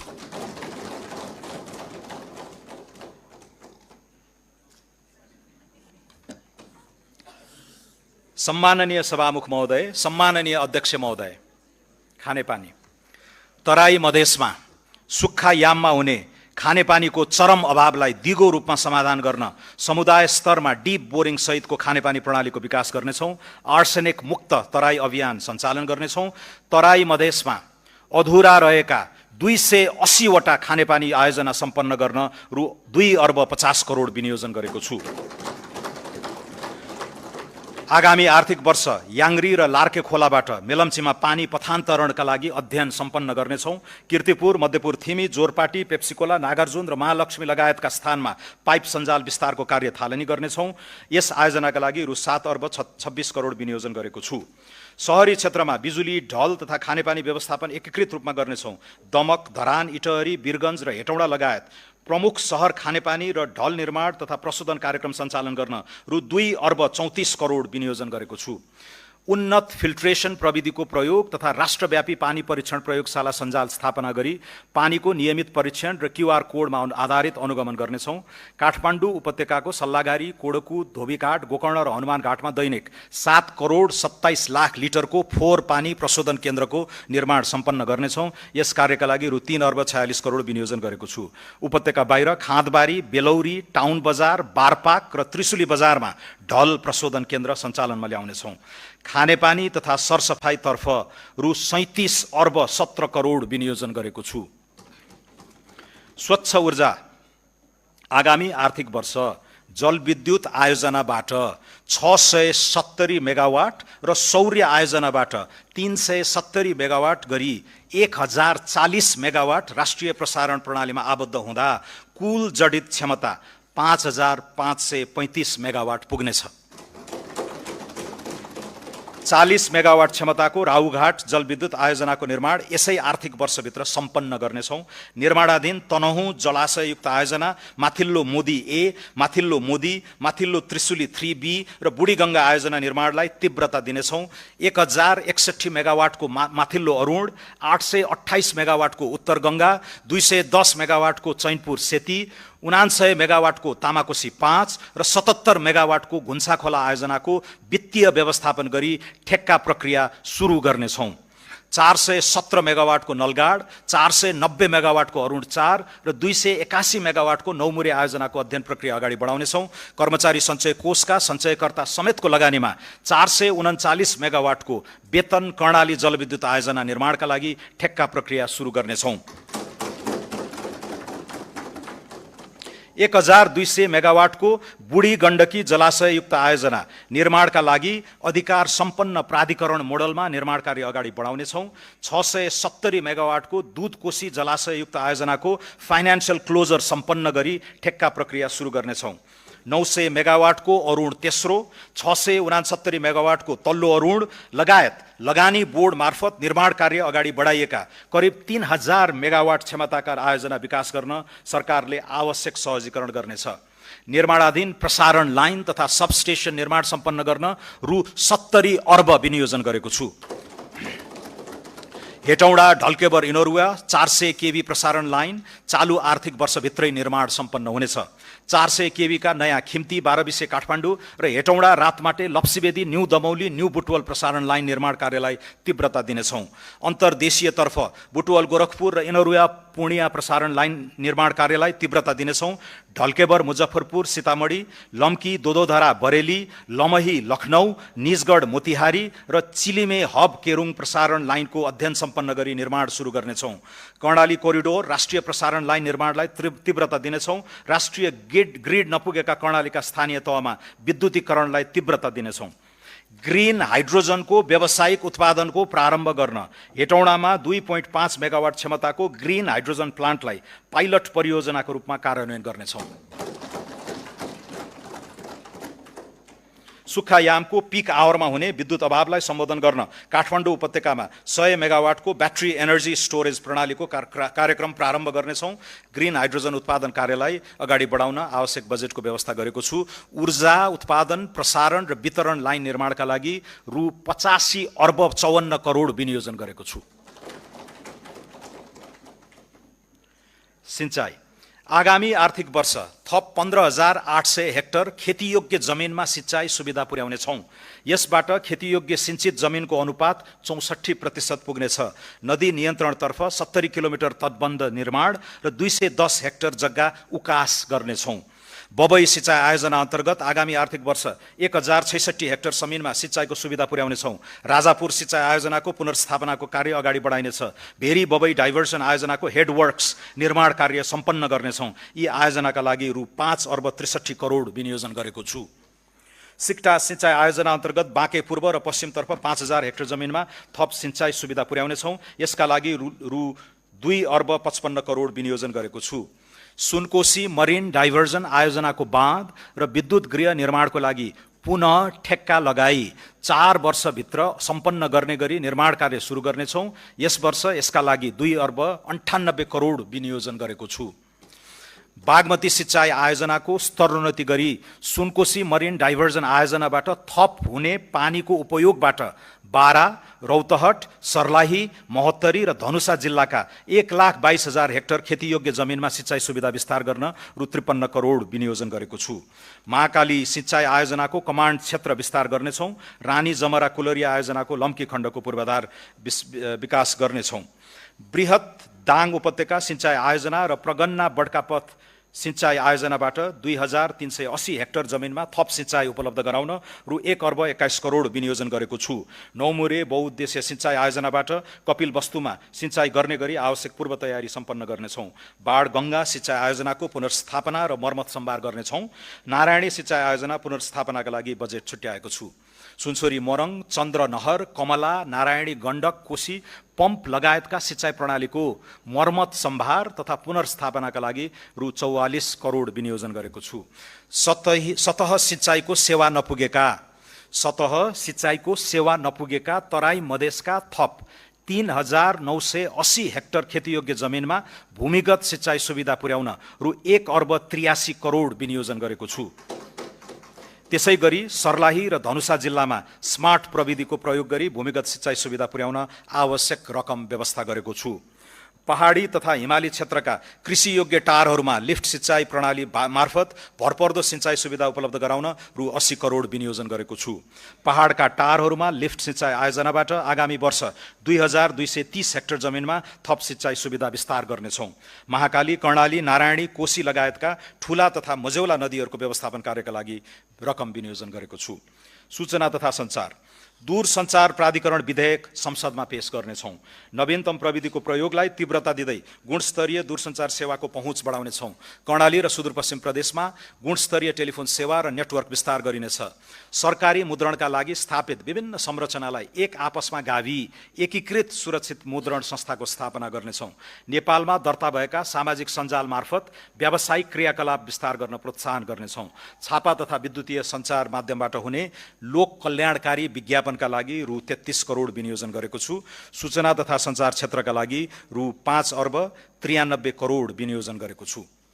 सम्माननीय सभामुख महोदय, सम्माननीय अध्यक्ष महोदय, खेलकुद खेल पूर्वाधारलाई युवा विकास र स्थानीय अर्थतन्त्रसँग जोड्दै आगामी 3 वर्षभित्र कम्तीमा 8,000 दर्शक क्षमताका 10 वटा फुटबल रङ्गशालालाई फ्लड लाइट सहितको स्तरोन्नति गर्नेछौँ।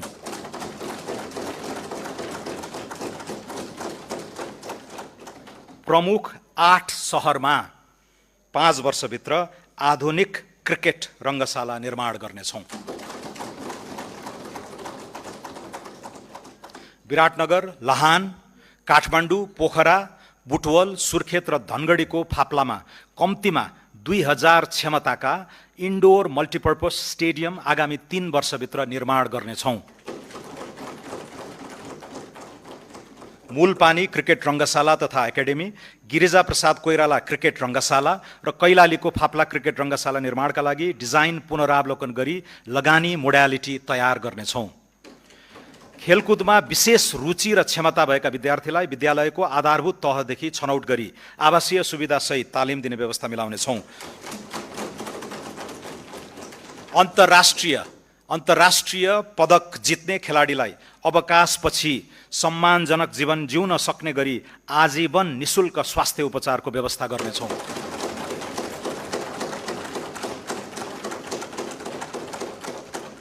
सुर्खेतमा 10औं राष्ट्रिय खेलकुद सम्पन्न गर्न र मध्य प्रदेशमा प्रस्तावित 11औं राष्ट्रिय खेलकुदको लागि आवश्यक पूर्वाधार निर्माण गर्न रकम छुट्याएको छु। खेलकुद क्षेत्रको लागि रु 4 अर्ब 3 करोड विनियोजन गरेको छु। गुणस्तरीय शिक्षा मुलुकभरका सामुदायिक विद्यालयहरूको पूर्वाधार आवश्यकताको म्यापिङ गर्नका लागि रु 1 अर्ब विनियोजन गरेको छु। सुदूरपश्चिम प्रदेशको गेटा स्थित शहीद दशरथ चन्द स्वास्थ्य विज्ञान विश्वविद्यालयमा शैक्षिक सत्र 83-84 देखि MBBS लगायत चिकित्सा शिक्षाका 4 वटा विधामा कार्यक्रम सञ्चालन गर्नेछौँ। विद्यालय तहदेखि उच्च शिक्षासम्मका लक्षित विद्यार्थी छात्रवृत्तिका लागि रु 8 अर्ब 60 करोड विनियोजन गरेको छु। सङ्गीत, कला तथा साहित्य सम्बन्धी अध्ययनलाई देशैभर प्रवर्धन गर्नेछौँ। राजगुठी लगतमा दर्ता रहेको त्रिपुरेश्वर महादेव मन्दिर परिसरमा गुठी रिसर्च इन्स्टिट्युट एवं एथनो म्युजिकोलोजी सेन्टर स्थापनाका लागि रकम छुट्याएको छु। अन्तर्राष्ट्रिय स्तरका उच्च श्रेणीमा रहेका विश्वविद्यालयलाई नेपालमा क्याम्पस सञ्चालन गर्न नीतिगत व्यवस्था र प्रोत्साहन गर्नेछौँ। स्वदेशी र विदेशी प्राध्यापकहरू बीच प्राज्ञिक आदान प्रदान कार्यक्रम सुरु गर्नेछौँ। विश्वविद्यालयलाई शैक्षिक, प्रशासनिक तथा वित्तीय स्वायत्तता प्रदान गरी लागत साझेदारी मोडलमा सञ्चालन गर्न कानुनी प्रबन्ध मिलाउनेछौँ। वैदेशिक रोजगारीमा रहेका युवालाई खुला विश्वविद्यालय अन्तर्गत अध्ययनको अवसर प्रदान गर्नेछौँ। विभिन्न प्रदेशका सामुदायिक विद्यालयमा कक्षा 5 देखि कक्षा 8 सम्म अध्ययनरत विद्यार्थी तथा शिक्षक विद्यार्थी आदान प्रदान कार्यक्रम सञ्चालन गर्नेछौँ। मानव विकास सूचकाङ्कमा पछाडि परेका समुदायको आधारभूत शिक्षामा पहुँच सुनिश्चित गर्न आवासीय विद्यालय सञ्चालन गर्नेछौँ। यस कार्यक्रम चितवन जिल्लाको चेपाङ समुदायबाट सुरु गर्नेछौँ।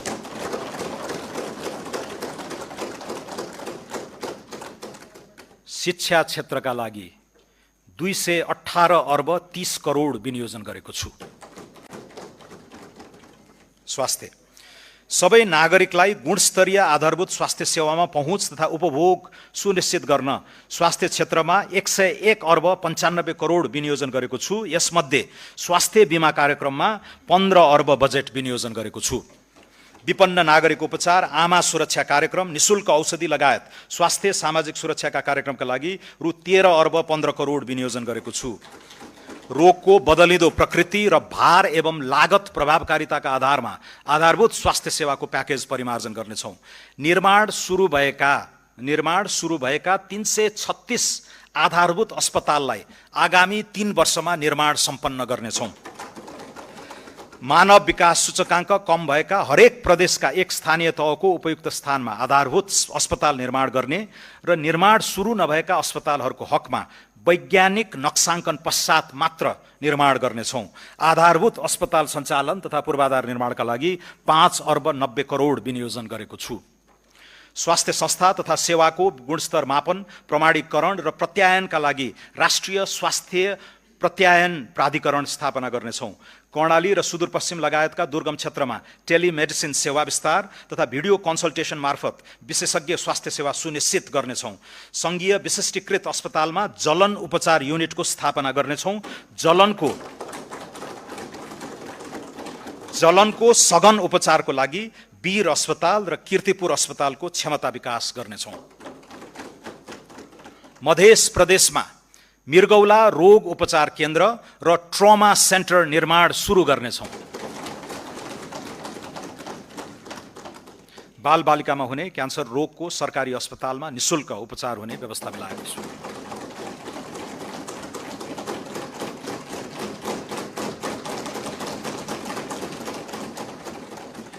नागरिक स्तरबाट स्थापना भई अन्तर्राष्ट्रिय क्षेत्रमै ख्याति प्राप्त अनुकरणीय सर्वसुलभ स्वास्थ्य सेवा उपलब्ध गराउने स्वास्थ्य संस्थालाई प्रोत्साहित गर्नेछौँ।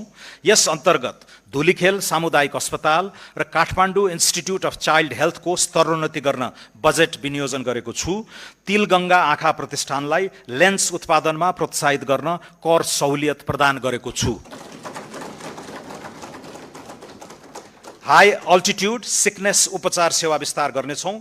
महामारी रोकथाम एवं प्रतिकारका लागि प्रभावित क्षेत्रमा द्रुत प्रतिकार्य टोली परिचालन गर्नेछौँ। देशभित्र उत्पादन वा आपूर्ति हुने औषधि, रोग निदानात्मक र अन्य स्वास्थ्यजन्य खाद्यान्न सामग्रीहरूको गुणस्तर र नियमन सुनिश्चित गर्न फुड एन्ड ड्रग एडमिनिस्ट्रेसन स्थापना गर्नेछौँ। सम्पूर्ण स्वास्थ्य संस्थाहरूमा रियल टाइम अनुगमनका लागि एक नागरिक एक डिजिटल प्रोफाइल प्रणाली कार्यान्वयनमा ल्याउनेछौँ। सामुदायिक, सहकारी र निजी क्षेत्रको सहकार्यमा सबै स्वास्थ्य संस्थामा सुलभ फार्मेसी सञ्चालन गर्नेछौँ। राष्ट्रिय औषधि प्रयोगशालाको स्तरोन्नति गर्नेछौँ। बीपी कोइराला मेमोरियल क्यान्सर अस्पतालमा पीईटी स्क्यान, साइक्लोट्रोन मेसिन खरिद तथा जडान गर्न पुँजीगत अनुदानका लागि रु 32 करोड विनियोजन गरेको छु।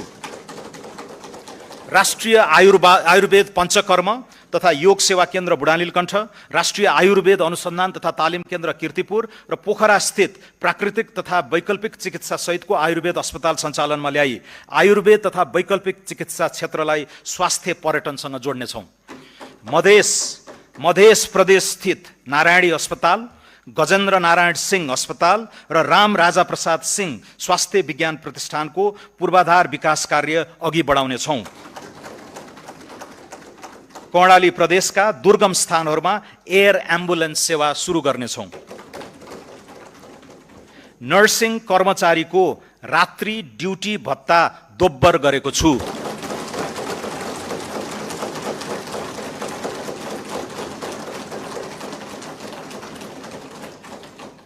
महिला स्वास्थ्य स्वयंसेविकालाई प्रदान गरिँदै आएको यातायात खर्चमा 50% वृद्धि गरेको छु।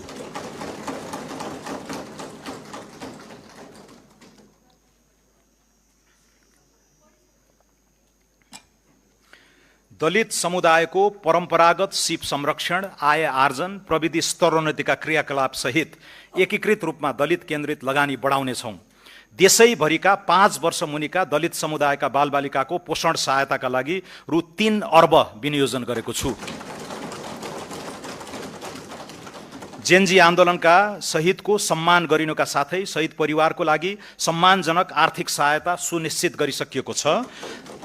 आन्दोलनका घाइतेका लागि निशुल्क स्वास्थ्य उपचार, घाइतेको अवस्था अनुसार मासिक भत्ता र उद्यमशीलता विकासका कार्यक्रम सञ्चालन गर्नेछौँ। सरकारी कार्यालयले निर्माण गर्ने भौतिक संरचना, डिजिटल प्रविधि, वेबसाइट र सफ्टवेयरहरू सबै किसिमका अपाङ्गता भएका व्यक्तिले प्रयोग गर्न मिल्ने ढाँचामा विकास गर्दै लैजानेछौँ। सबै प्रदेशमा अपाङ्ग पुनर्स्थापना केन्द्र स्थापना गर्दै जानेछौँ। अटिजम भएका बालबालिकालाई लक्षित गरी पूर्वाधारयुक्त आवासीय नमुना विद्यालय सञ्चालन गर्नेछौँ। गिग वर्करलाई औपचारिक श्रम र सामाजिक सुरक्षाको दायरामा ल्याउनेछौँ। जीवन चक्रका विभिन्न चरणमा हुन सक्ने जोखिमबाट संरक्षण प्रदान गर्न सामाजिक सुरक्षातर्फ रु 120 अर्ब विनियोजन गरेको छु। लैङ्गिक हिंसा निवारण सम्बन्धी एकीकृत विधेयक तर्जुमा गर्नेछौँ। प्रदेश र स्थानीय सरकारसँगको सहकार्यमा सडक बालबालिका तथा ज्येष्ठ नागरिकको पारिवारिक पुनर्मिलन तथा सामाजिक पुनर्स्थापना गर्नेछौँ। नेपाललाई सडक बालबालिका मुक्त राष्ट्र घोषणा गर्नेछौँ। समतामूलक सभ्य र सुसंस्कृत समाजको निर्माणका लागि छुवाछुत तथा भेदभाव विरुद्ध राष्ट्रिय अभियान सञ्चालन गर्नेछौँ। बाल श्रम, लैङ्गिक हिंसा, यौन दुर्व्यवहार, छाउपडी, महिनावारी विभेद, बाल विवाह जस्ता सामाजिक विकृतिको अन्त्यका लागि तिनै तहबाट सामाजिक रूपान्तरण अभियान सञ्चालन गर्नेछौँ। लैङ्गिक तथा यौनिक अल्पसङ्ख्यक समुदायको मर्यादित जीवनयापनका लागि सामाजिक अन्तर्घुलन कार्यक्रम सञ्चालन गर्नेछौँ। महिला उद्यमशीलता विकासका लागि स्थानीय तहमा जीविकोपार्जन सुधार कार्यक्रम सञ्चालन गर्नेछौँ। बाल सुधार गृहको पूर्वाधार तथा व्यवस्थापनका लागि रु 31 करोड विनियोजन गरेको छु। दुर्गम क्षेत्रका ज्यान जोखिममा रहेका गर्भवती तथा सुत्केरी महिला र नवजात शिशुको हवाई उद्धार गर्न रकम विनियोजन गरेको छु।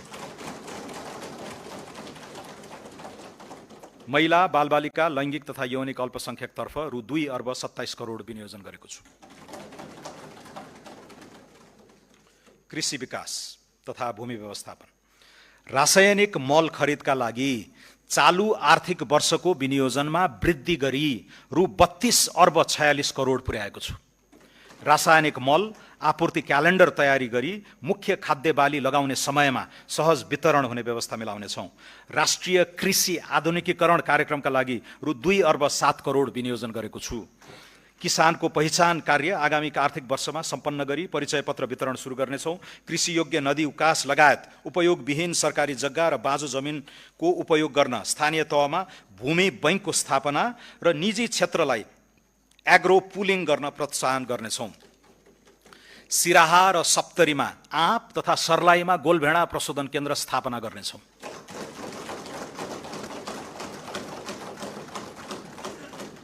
कर्णालीमा स्याउ, ओखर लगायतको फलफुलको जोन सञ्चालन गर्ने र चिस्यान केन्द्र स्थापना कार्य अगाडि बढाउनेछौँ। उपयोग नभएको खेतीयोग्य व्यक्तिगत जमिनलाई व्यावसायिक कृषि कम्पनीको सेयरमा परिणत गरी कृषि तथा पशुपालन फर्म सञ्चालन गर्न प्रोत्साहित गर्नेछौँ। प्राङ्गारिक मल र हरियो मल प्रवर्धन गर्न स्थानीय तहलाई सशर्त अनुदान हस्तान्तरण गर्न रु 36 करोड विनियोजन गरेको छु। नेपाल विद्युत प्राधिकरण र निजी क्षेत्रको सहकार्यमा कम्पनी मोडलमा ग्रिन युरिया मल उद्योग सञ्चालन गर्न दिनेछौँ। निजी क्षेत्रबाट ग्रिन युरिया उत्पादन प्रवर्धन गर्न खरिद ग्यारेन्टी सम्झौता गरी सहुलियत दरमा विद्युत उपलब्ध गराउने व्यवस्था मिलाउनेछौँ। कृषि बिमाको प्रिमियममा दिइने अनुदान सहुलियतका लागि रु 2 अर्ब 19 करोड विनियोजन गरेको छु। किसानलाई वित्तीय पहुँच प्रदान गर्न र नगद प्रवाह व्यवस्थापन गर्न कृषि उपज भण्डारणको प्रमाणीकरणका आधारमा वेयरहाउस रिसिट फाइनान्सिङ गर्ने व्यवस्था मिलाउनेछौँ। पशु पन्छीमा लाग्ने रोग तथा महामारी नियन्त्रणका लागि आवश्यक पर्ने खोप निजी क्षेत्र समेतको सहभागितामा स्वदेशमै उत्पादन गर्नेछौँ। खोरेत लगायतका रोग नियन्त्रण गर्न रु 24 करोड विनियोजन गरेको छु। हुम्लाको हिल्सा स्थित सीमा नाकामा पशु क्वारेन्टिन स्थापना गर्नेछौँ। 35 वटा नगरपालिकाबाट जग्गा प्रशासन सम्बन्धी एकीकृत सेवा सुरुवात गर्नेछौँ।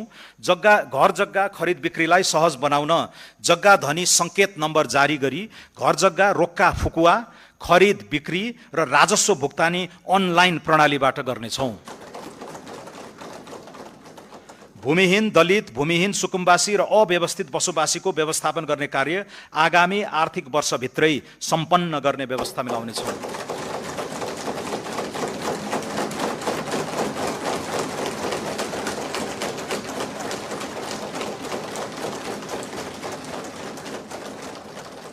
कृषि तथा पशुपन्छी विकासका लागि रु 46 अर्ब 92 करोड विनियोजन गरेको छु। वन, वातावरण तथा जलवायु अनुकूलन। चुरे तथा तराई मधेस क्षेत्रको जलचक्रलाई दिगो बनाउन पानीका स्रोत संरक्षण तथा पोखरी निर्माण, पहिरो नियन्त्रण, तटबन्ध निर्माण लगायतका क्रियाकलाप सञ्चालन गर्न करिब रु 1 अर्ब विनियोजन गरेको छु।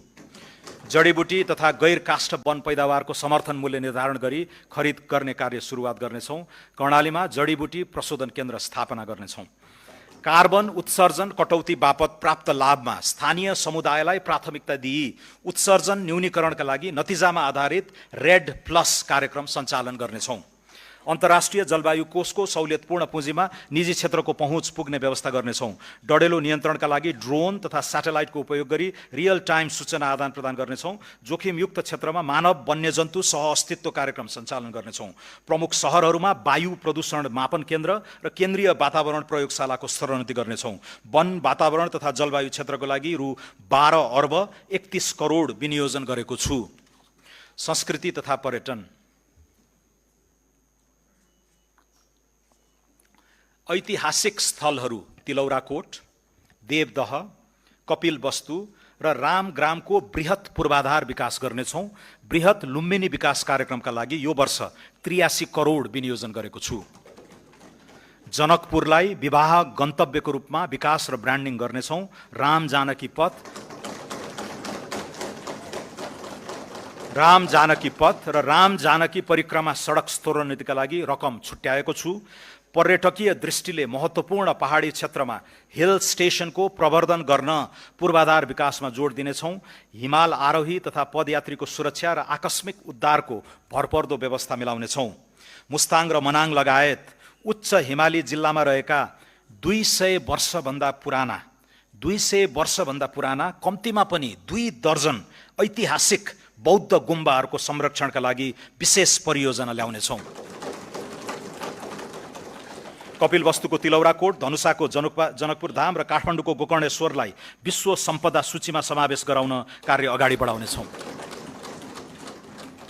खप्तड बडीमालिका शुक्लाफाँटा, काँक्रेबिहार पञ्चकोशी रारा, ठाकुरद्वार स्वर्गद्वारी रुरु क्षेत्र, देवघाट मुक्तिनाथ तिलिचो, कालिन्चोक जुगल गोसाईकुण्ड, सखडा धनुषाधाम गढीमाई, हलेसी चतरा पाथिभरा प्रादेशिक पर्यटकीय कोरिडोरको प्रवर्धन गर्नेछौँ। ग्रेट हिमालयन ट्रेल लगायत अन्य पदमार्गलाई रणनीतिक पदमार्गका रूपमा विकास गर्नेछौँ। खप्तड, रामारोशन, बडीमालिका, बुढी नन्दा रारा, स्वर्गद्वारी, मुक्तिनाथलाई जोड्ने गरी उच्च पहाडी पर्यटन पदमार्ग डाँफे रुटको विकास गर्नेछौँ। अपी हिमाल, दोर्दी हिमाल, सिक्लेस कहुपुचे मनाङ, तिनजुरे पाथिभरा ट्रेकिङ रुट विकास गर्नेछौँ। साइकल ट्रेलका लागि उपयुक्त गण्डकी प्रदेशका मध्य पहाडमा परीक्षणका रूपमा कास्की, लिपेनी, थुम्सीकोट, भाचोक लम्तरी, प्रिन्स चार्ल्स रुट हुँदै करापुसम्म र ब्यास, छाब्दी बाराही, बन्दीपुर, छिम्केश्वरी, लाब्दी, देवघाट रुट निर्माण गर्नेछौँ। आदिवासी जनजाति समुदायको संस्कृति संरक्षणका लागि कीर्तिपुर स्थित सङ्ग्रहालयको विस्तार गर्नेछौँ।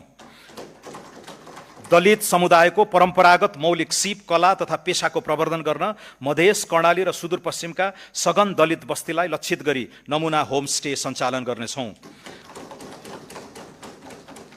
6000 मिटर भन्दा बढी उचाइ भएका र हालसम्म नामकरण नगरिएका हिमाललाई मौलिक नामकरण गरी आरोहणका लागि विशिष्ट बजारीकरण गर्नेछौँ।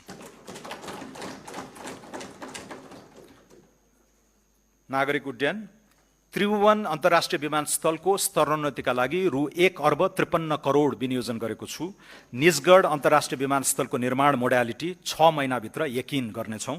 गौतम बुद्ध र पोखरा क्षेत्रीय अन्तर्राष्ट्रिय विमानस्थल सञ्चालनको व्यवस्थापनमा निजी क्षेत्रसँग सहकार्य गर्नेछौँ। भरतपुर विमानस्थललाई विस्तार गरी रात्रिकालीन उडान सञ्चालन गर्नेछौँ।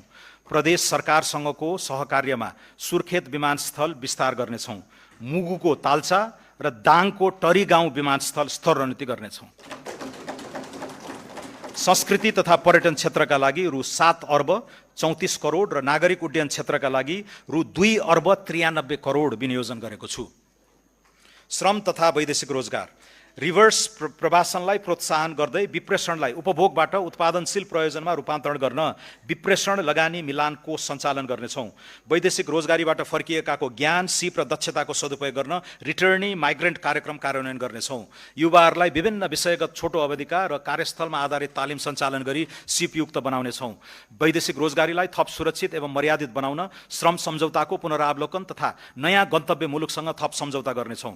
विदेशमा अलपत्र परेका नेपाली नागरिकलाई उद्धार गर्न र मृत्यु भएका श्रमिकको शव सहज रूपमा स्वदेश ल्याउने प्रबन्ध मिलाउन आवश्यक बजेट विनियोजन गरेको छु। सिप सिकेर मात्र वैदेशिक रोजगारीमा जाने व्यवस्था मिलाउनेछौँ। बिना धितो ऋण र किस्ताबन्दीमा रोजगारदाताबाट भुक्तानीको व्यवस्था गरी वैदेशिक रोजगारीलाई मर्यादित, पारदर्शी र स्वचालित बनाउनेछौँ।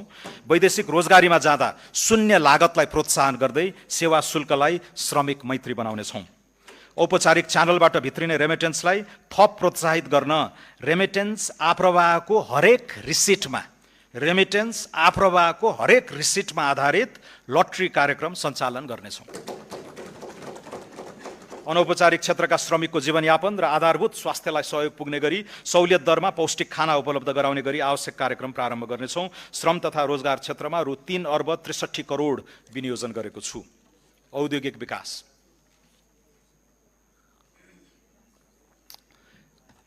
निर्यातको सम्भावना भएका कृषि प्रशोधन, पर्यटन सेवा, हलुका उत्पादन लगायतका श्रम प्रधान उद्योगको विकास तथा विस्तारका लागि नमुना स्वरूप रोजगार आबद्ध उत्पादन क्षेत्र इम्प्लोइमेन्ट लिङ्क्ड प्रोडक्सन जोन सञ्चालन गर्नेछौँ। उद्योग प्रतिष्ठानको संस्थागत सामाजिक उत्तरदायित्व सम्बन्धी कानुनी प्रबन्ध मिलाउनेछौँ। सरकार र निजी क्षेत्रको सहकार्यमा औद्योगिक क्षेत्र तथा औद्योगिक करिडोरमा स्वच्छ ऊर्जामा आधारित प्रविधिको प्रयोग गरी ट्रिटमेन्ट प्लान्ट सहितको सिवरेज प्रणाली सञ्चालन गर्नेछौँ। उद्योग प्रतिष्ठानमा रहेका परम्परागत बोइलरलाई इलेक्ट्रिक बोइलरले प्रतिस्थापन गर्न सहुलियतपूर्ण ऋण सुविधा प्रदान गर्नेछौँ।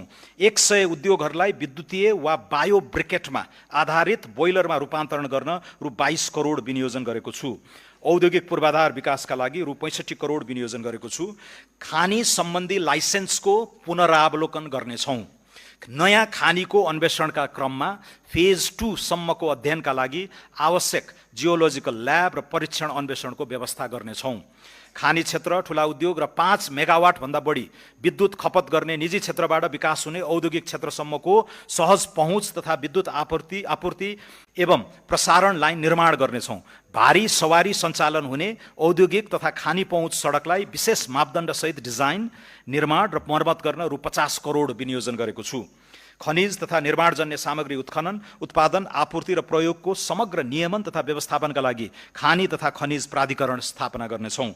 दैलेखमा रहेको पेट्रोलियमको व्यावसायिक उत्पादनका लागि आवश्यक प्रक्रिया शीघ्र अगाडि बढाउनेछौँ। धौवादी फलाम उद्योगमा रहेको नेपाल सरकारको सेयर अंश घटाई सार्वजनिक निजी साझेदारी मोडलमा सञ्चालन गर्ने कार्यविधि अघि बढाउनेछौँ। वातावरणीय दृष्टिकोणले उपयुक्त देखिएका ठाउँ पहिचान गरी ढुङ्गा गिटी बालुवा उत्खनन तथा प्रशोधन आपूर्ति गर्ने व्यवस्था मिलाउनेछौँ। वाणिज्य, विश्व बजारमा उल्लेख्य परिमाणमा निर्यात गरी ब्रान्ड स्थापित भइसकेका नेपाली उत्पादनलाई थप सहुलियत प्रदान गर्नेछौँ। व्यापार तथा लगानी सहजीकरणका लागि व्यापार तथा औद्योगिक लजिस्टिक गुरु योजना कार्यान्वयनमा ल्याउनेछौँ। राष्ट्रिय उत्पादकत्व वृद्धिको गुरु योजना तयार गरी उत्पादनमा आधारित प्रोत्साहन कार्यक्रमका लागि रु 1 अर्ब 18 करोड विनियोजन गरेको छु। भैरवामा एकीकृत जाँच चौकी आइसिपी को निर्माण कार्य शीघ्र सम्पन्न गरी सञ्चालनमा ल्याइनेछ। चाँदनी दोधारामा निर्माणाधीन एकीकृत जाँच चौकी 2 वर्षभित्र निर्माण सम्पन्न गरिनेछ। नेपाल व्यापार एकीकृत रणनीतिले पहिचान गरेका गलैँचा, कार्पेट, धागो, तयारी कपडा, सिमेन्ट लगायतका वस्तु तथा कम तौल उच्च मूल्यका वस्तुको निर्यात अभिवृद्धिका लागि वस्तुगत निर्यात रणनीति तयार गरी कार्यान्वयन गर्नेछौँ। इन्धनको मूल्य स्थायित्व कायम गर्न फ्युचर्स कन्ट्र्याक्ट गर्ने सम्बन्धमा आवश्यक अध्ययन गर्नेछौँ। पेट्रोल पम्पमा न्यूनतम पूर्वाधार सहित EV चार्जिङ स्टेसन जडान गर्न प्रोत्साहन गर्नेछौँ। नेपाल आयल निगमबाट इथानोल उत्पादन गर्ने उद्योगसँग सम्झौता गरी तोकिएको मूल्यमा खरिद गर्ने ग्यारेन्टी गर्नेछौँ। नियामक निकायलाई सुदृढ गरी सबै किसिमका सिन्डिकेट, कार्टेलिङ, कालोबजारी, नाफाखोरी र अस्वस्थ प्रतिस्पर्धाको अन्त्य गर्नेछौँ। उद्योग वाणिज्य तथा आपूर्ति क्षेत्रका लागि रु 8 अर्ब 31 करोड विनियोजन गरेको छु। स्टार्टअप तथा नवप्रवर्तन, स्टार्टअप साना तथा मझौला उद्यमलाई राष्ट्रिय उद्यम इकोसिस्टममा आबद्ध गर्ने प्लेटफर्मको रूपमा नेपाल एन्टरप्राइज फेसिलिटी स्थापना गर्नेछौँ। प्लेटफर्मले उद्यम सम्बन्धी नीतिगत व्यवस्था, नवीन वित्तीय उपकरणको पहिचान र पहुँच, इन्क्युबेसन सहितको सहयोग सञ्जाल र स्वदेशी उद्यम अभियानलाई एकीकृत रूपमा अगाडि बढाउनेछ। कृषि एवं पशुजन्य उद्यम गर्न चाहने 1000 युवा उद्यमीलाई स्टार्टअप सुविधा उपलब्ध गराउनेछौँ। युवा वैज्ञानिकलाई स्वदेशमै अनुसन्धानको अवसर प्रदान गर्न अनुसन्धान, नवप्रवर्तन तथा उद्यमशीलता अभिवृद्धि कार्यक्रम सञ्चालनका लागि आवश्यक रकम विनियोजन गरेको छु। खगोलीय पर्यटन प्रवर्धन गर्न सगरमाथा आधार शिविरमा अब्जर्भेटरी केन्द्र स्थापनाका लागि रकम विनियोजन गरेको छु। विज्ञान, प्रविधि र नवप्रवर्धनका लागि रु 4 अर्ब र नेपाल एन्टरप्राइज फेसिलिटीका लागि रु 50 करोड विनियोजन गरेको छु। सम्माननीय सभामुख महोदय, सम्माननीय अध्यक्ष महोदय, सौम्य शक्ति र डायस्पोरा, पारस्परिक लाभ, राष्ट्रिय आत्मसम्मान र सार्वभौम हितमा आधारित सन्तुलित परराष्ट्र सम्बन्ध सुदृढ गर्दै आर्थिक समुन्नतिका लागि सौम्य शक्ति परिचालन गर्नेछौँ।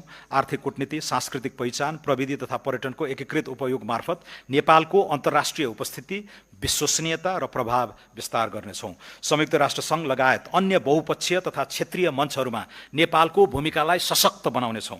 क्षेत्रीय सन्निकटताका लागि सुदृढ कूटनीति अगाडि बढाउनेछौँ। नेपालको सौम्य शक्ति विस्तारका लागि बुद्ध जन्मभूमि, सर्वोच्च शिखर सगरमाथा, हिमालय श्रृङ्खला, योग ध्यान, सांस्कृतिक विविधता, शान्तिवादी राष्ट्रको छवि र अन्तर्राष्ट्रिय शान्ति मिसनमा सहभागिता लगायतका विषयहरूको उन्नत प्रसार गर्नेछौँ। विदेशस्थित नेपाली नियोगको सशक्तिकरण गरी निर्यात क्षमता, द्विपक्षीय व्यापार तथा लगानी, पर्यटन प्रवर्धन गर्न आर्थिक कूटनीति सबल बनाउनेछौँ। संविधानले सुनिश्चित गरेको गैर आवासीय नेपाली नागरिकता सम्बन्धी प्रावधानमा समसामयिक संशोधन गरी एक पटकको नेपाली सधैँको नेपाली भन्ने नारालाई मूर्त रूप दिनेछौँ।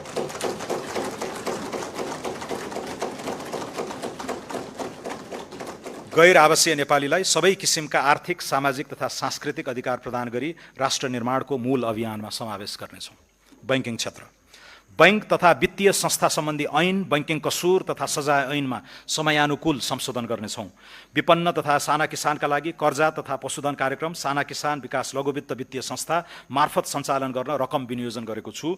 बैंक तथा वित्तीय संस्थामा रहेको निष्क्रिय कोषमा रहेको रकम हकवालाले दाबी गरेको बखत उपलब्ध हुने सुनिश्चित गरी तोकिएको कानुनी प्रक्रियाका आधारमा उत्पादनमूलक कार्यमा परिचालन गर्नेछौँ।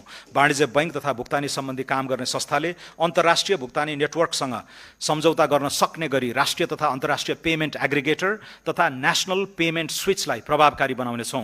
पेमेन्ट एग्रिगेटरको नियमनको लागि कानुनी र संस्थागत व्यवस्था गर्नेछौँ। सहुलियतपूर्ण कर्जाको प्रभावकारिता अभिवृद्धि गर्ने गरी तेस्रो पक्षबाट कर्जाको गुणस्तर मूल्याङ्कन गराउनेछौँ। जेनजी आन्दोलनका शहीद परिवार तथा घाइतेलाई समेत यस कार्यक्रमको लाभग्राहीको रूपमा सहभागी गराउनेछौँ। विद्युत खपत बढाउन र प्रदूषण नियन्त्रण गर्न घरायसी प्रयोजनको लागि washing machine, refrigerator, vacuum cleaner जस्ता विद्युतीय उपकरण समेत हायर पर्चेसमा खरिद बिक्री गर्न सकिने व्यवस्था मिलाउनेछौँ। बीमा, धितोपत्र तथा सहकारी, नेपाली बीमा कम्पनीबाट जारी हुने बीमाङ्कको कम्तीमा 20% नेपाल पुनर्बीमा कम्पनीबाट गराउनुपर्ने व्यवस्था मिलाउनेछौँ। दीर्घकालीन प्रकृतिका बीमाको सामूहिक बीमा कोषको नेतृत्व तथा सञ्चालन नेपाल पुनर्बीमा कम्पनीबाट हुने व्यवस्था गर्नेछौँ। जोखिम न्यूनीकरणको लागि पुनर्बीमाको निश्चित हिस्सा विदेशी पुनर्बीमा कम्पनीसँग गराउने व्यवस्था मिलाउनेछौँ। लामो समयदेखि वृद्धि हुन नसकेको तेस्रो पक्ष बीमाङ्क रु 10 लाख पुर्याइनेछ। सवारी दुर्घटना कम गर्न सवारी साधनमा दुर्घटना डिभाइस जडान गर्नुपर्ने व्यवस्था गर्नेछौँ। दुर्घटना, घातक रोग, ढुवानी लगायतको बिमा अनिवार्य गर्नेछौँ। कर्मचारी सञ्चय कोष, नागरिक लगानी कोष, निक्षेप तथा कर्जा सुरक्षण कोष, स्वास्थ्य बीमा बोर्ड र सामाजिक सुरक्षा कोषले सञ्चालन गर्ने सुरक्षण कार्यक्रमको पुनर्बीमा नेपाल पुनर्बीमा कम्पनी मार्फत गर्ने व्यवस्था मिलाउनेछौँ। शहरी क्षेत्रमा भवन निर्माणको नक्सा स्वीकृति गर्दा अनिवार्य रूपमा बीमा गर्ने व्यवस्था गर्नेछौँ। धितोपत्र बजार व्यवस्थापन र कसुर तथा सजाय सम्बन्धी छुट्टै विधेयक संसदमा पेश गर्नेछौँ। वित्तीय ट्रस्टीको नियमन गर्न ट्रस्टी विधेयक तर्जुमा गर्नेछौँ। बचत तथा ऋणको मुख्य कारोबार गर्ने सहकारी संस्थाको अनुगमन र नियमनमा राष्ट्रिय सहकारी नियमन प्राधिकरणको भूमिका थप प्रभावकारी बनाउनेछौँ। समस्याग्रस्त सहकारीका बचतकर्ताको रकम फिर्ताका लागि सहकारीको बचत रकम तथा सम्पत्ति बिक्रीबाट शोध भर्ना हुने गरी चक्रीय कोषको रूपमा स्थापित एकीकृत बचतकर्ता सुरक्षा कोषबाट बचत फिर्ता गर्ने कार्यालयलाई निरन्तरता दिइनेछ। सुशासन, स्वार्थको द्वन्द्व सम्बन्धी कानुन तर्जुमा गरी नीतिगत भ्रष्टाचार अन्त्य गर्नेछौँ। कसुरजन्य सम्पत्तिको प्रभावकारी व्यवस्थापनका लागि सम्बद्ध निकायलाई एकीकृत सूचना पद्धतिमा आबद्ध गरी असुल उपर जफत प्राप्ति तथा व्यवस्थापनलाई थप प्रभावकारी बनाउनेछौँ। निजामती कर्मचारी अस्पतालबाट बहुविशिष्टीकृत सेवा विस्तार गर्न अत्यावश्यक उपकरण जडान र भौतिक संरचना निर्माण गर्नेछौँ। हेलो सरकार संयन्त्रलाई सरकार नागरिक संवादको प्लाटफर्मको रूपमा विकास गर्नेछौँ। सरकारी कार्यालयमा डिजिटल टाइम कार्ड लागू गर्नेछौँ। राष्ट्रिय परिचय पत्रलाई सार्वजनिक सेवा प्रवाहको आधारभूत परिचय पत्रको रूपमा प्रयोग गर्दै मालपोत, यातायात, राहदानी, व्यक्तिगत घटना दर्ता तथा सामाजिक सुरक्षा व्यवस्थापन जस्ता नागरिक सेवासँग सम्बद्ध प्रणालीको सुदृढीकरण गर्नेछौँ। बदलिँदो आर्थिक कूटनीतिलाई मध्यनजर गरी डेनमार्क, ब्राजिल र दक्षिण अफ्रिकामा रहेका नेपाली दूतावास र छङ्दू सान फ्रान्सिस्को स्थित महावाणिज्य दूतावास तथा विशाखापट्टनममा रहेको दूतावासको शाखा खारेज गर्नेछौँ। संवैधानिक निकायहरूको कार्य सम्पादन सुदृढ गर्न साधन स्रोत सम्पन्न बनाइनेछ। पछिल्लो 4 वर्षदेखि राष्ट्र सेवक कर्मचारीको तलब वृद्धि नभएको, यस अवधिमा उपभोक्ता मूल्य सूचकाङ्कमा आधारित मूल्य वृद्धि 17.3% भएको र मर्यादित जीवनयापनका लागि पारिश्रमिक सुविधा पुनरावलोकन गर्नुपर्ने महसुस गरेको छु। कर्मचारीले हाल प्राप्त गरिरहेको महँगी भत्तालाई निरन्तरता दिँदै सुरु स्केलमा 10% तलब वृद्धि गरेको छु। कार्य सम्पादनमा आधारित पारिश्रमिक प्रणालीको सुरुवात गर्न नयाँ तलब मानको 10% मासिक प्रोत्साहन भत्ताको व्यवस्था गरेको छु। यसबाट हाल खाइपाई आएको पारिश्रमिकमा करिब 21% खुद वृद्धि भई ग्रेड सहित न्यूनतम पारिश्रमिक करिब रु 40,000 देखि रु 1 लाख माथि कायम हुनेछ।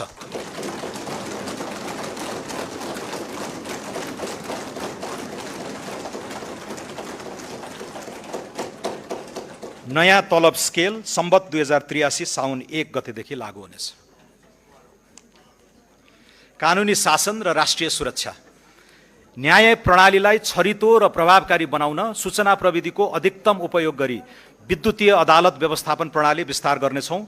विपन्न तथा दूरदराज क्षेत्रका नागरिकका लागि निशुल्क कानुनी सहायता कार्यक्रम सञ्चालन गर्नेछौँ। शान्ति प्रक्रिया तथा संक्रमणकालीन न्याय सम्बन्धी बाँकी कामलाई यथाशीघ्र निष्कर्षमा पुर्याइनेछ।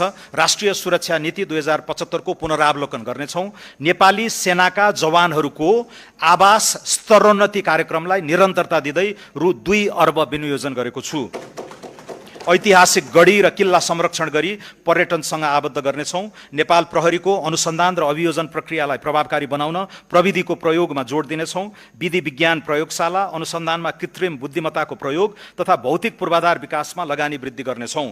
नेपाल प्रहरी र सशस्त्र प्रहरीको अवकाशको सेवा अवधि र निवृत्त भरण सुरु हुने अवधिका बीचमा रहेको विद्यमान अन्तर पुनरावलोकन गर्ने विषयमा अध्ययन गर्नेछौँ। सशस्त्र प्रहरी बल नेपाललाई अन्तर्राष्ट्रिय सीमा सुरक्षाको डेडिकेटेड व्यावसायिक फोर्सको रूपमा विकास गर्नेछौँ। कारागारको सुदृढीकरण, क्षमता विस्तार तथा खुला कारागारको अवधारणा कार्यान्वयन गरी सुधार गृहका रूपमा रूपान्तरण गर्दै लगिनेछ। विपद प्रतिकार्यमा संलग्न जनशक्ति र स्वयंसेवकको क्षमता विकास गर्नेछौँ। विपद पश्चातको क्षतिपूर्ति, राहत र पुनर्निर्माणका लागि बीमा लगायतका जोखिम हस्तान्तरणका उपकरणहरूको विस्तार गर्नेछौँ। सङ्घ, प्रदेश र स्थानीय तहबीचको अधिकार, जिम्मेवारी र कार्य सम्पादनको दोहोरोपना हटाउन कार्य विस्तृतीकरणको पुनरावलोकन गर्नेछौँ। 3 तहबीच विद्यमान दोहोरो करको विवादलाई क्षेत्राधिकारको स्पष्टता र कानुनी सुधार मार्फत समाधान गर्नेछौँ। सङ्घीयता सुदृढीकरण र स्थानीय सेवा सुधारका लागि शासकीय नवप्रवर्तन चुनौती फन्ड स्थापना गर्नेछौँ। सम्माननीय सभामुख महोदय, सम्माननीय अध्यक्ष महोदय, अब म माथि उल्लेखित क्षेत्रगत नीति र कार्यक्रम कार्यान्वयनका लागि विनियोजन र स्रोत व्यवस्थापनको अनुमान प्रस्तुत गर्दछु। आगामी आर्थिक वर्षका लागि कुल खर्च रु 2124 अर्ब 34 करोड विनियोजन गरेको छु। कुल विनियोजन मध्ये चालुतर्फ रु 1270 अर्ब 58 करोड अर्थात् कुल विनियोजनको 59.8%, पुँजीगततर्फ रु 431 अर्ब 10 करोड अर्थात् 20.3%, वित्तीय व्यवस्थातर्फ रु 422 अर्ब 64 करोड अर्थात् 19.9% रहेको छ। यो खर्च अनुमान चालु वर्षको संशोधित अनुमानको तुलनामा 25%ले बढी हो। आगामी आर्थिक वर्षका लागि अनुमान गरिएको खर्च बेहोर्ने स्रोतमध्ये राजस्वबाट रु 1405 अर्ब 31 करोड र वैदेशिक अनुदानबाट रु 61 अर्ब 74 करोड बेहोर्दा रु 657 अर्ब 29 करोड न्यून हुन जान्छ। सो न्यून पूर्ति गर्न वैदेशिक ऋणबाट रु 247 अर्ब 28 करोड परिचालन गर्नेछौँ। राजस्व र वैदेशिक सहायता परिचालनबाट न्यून हुने रु 410 अर्ब आन्तरिक ऋणबाट परिचालन गर्नेछौँ।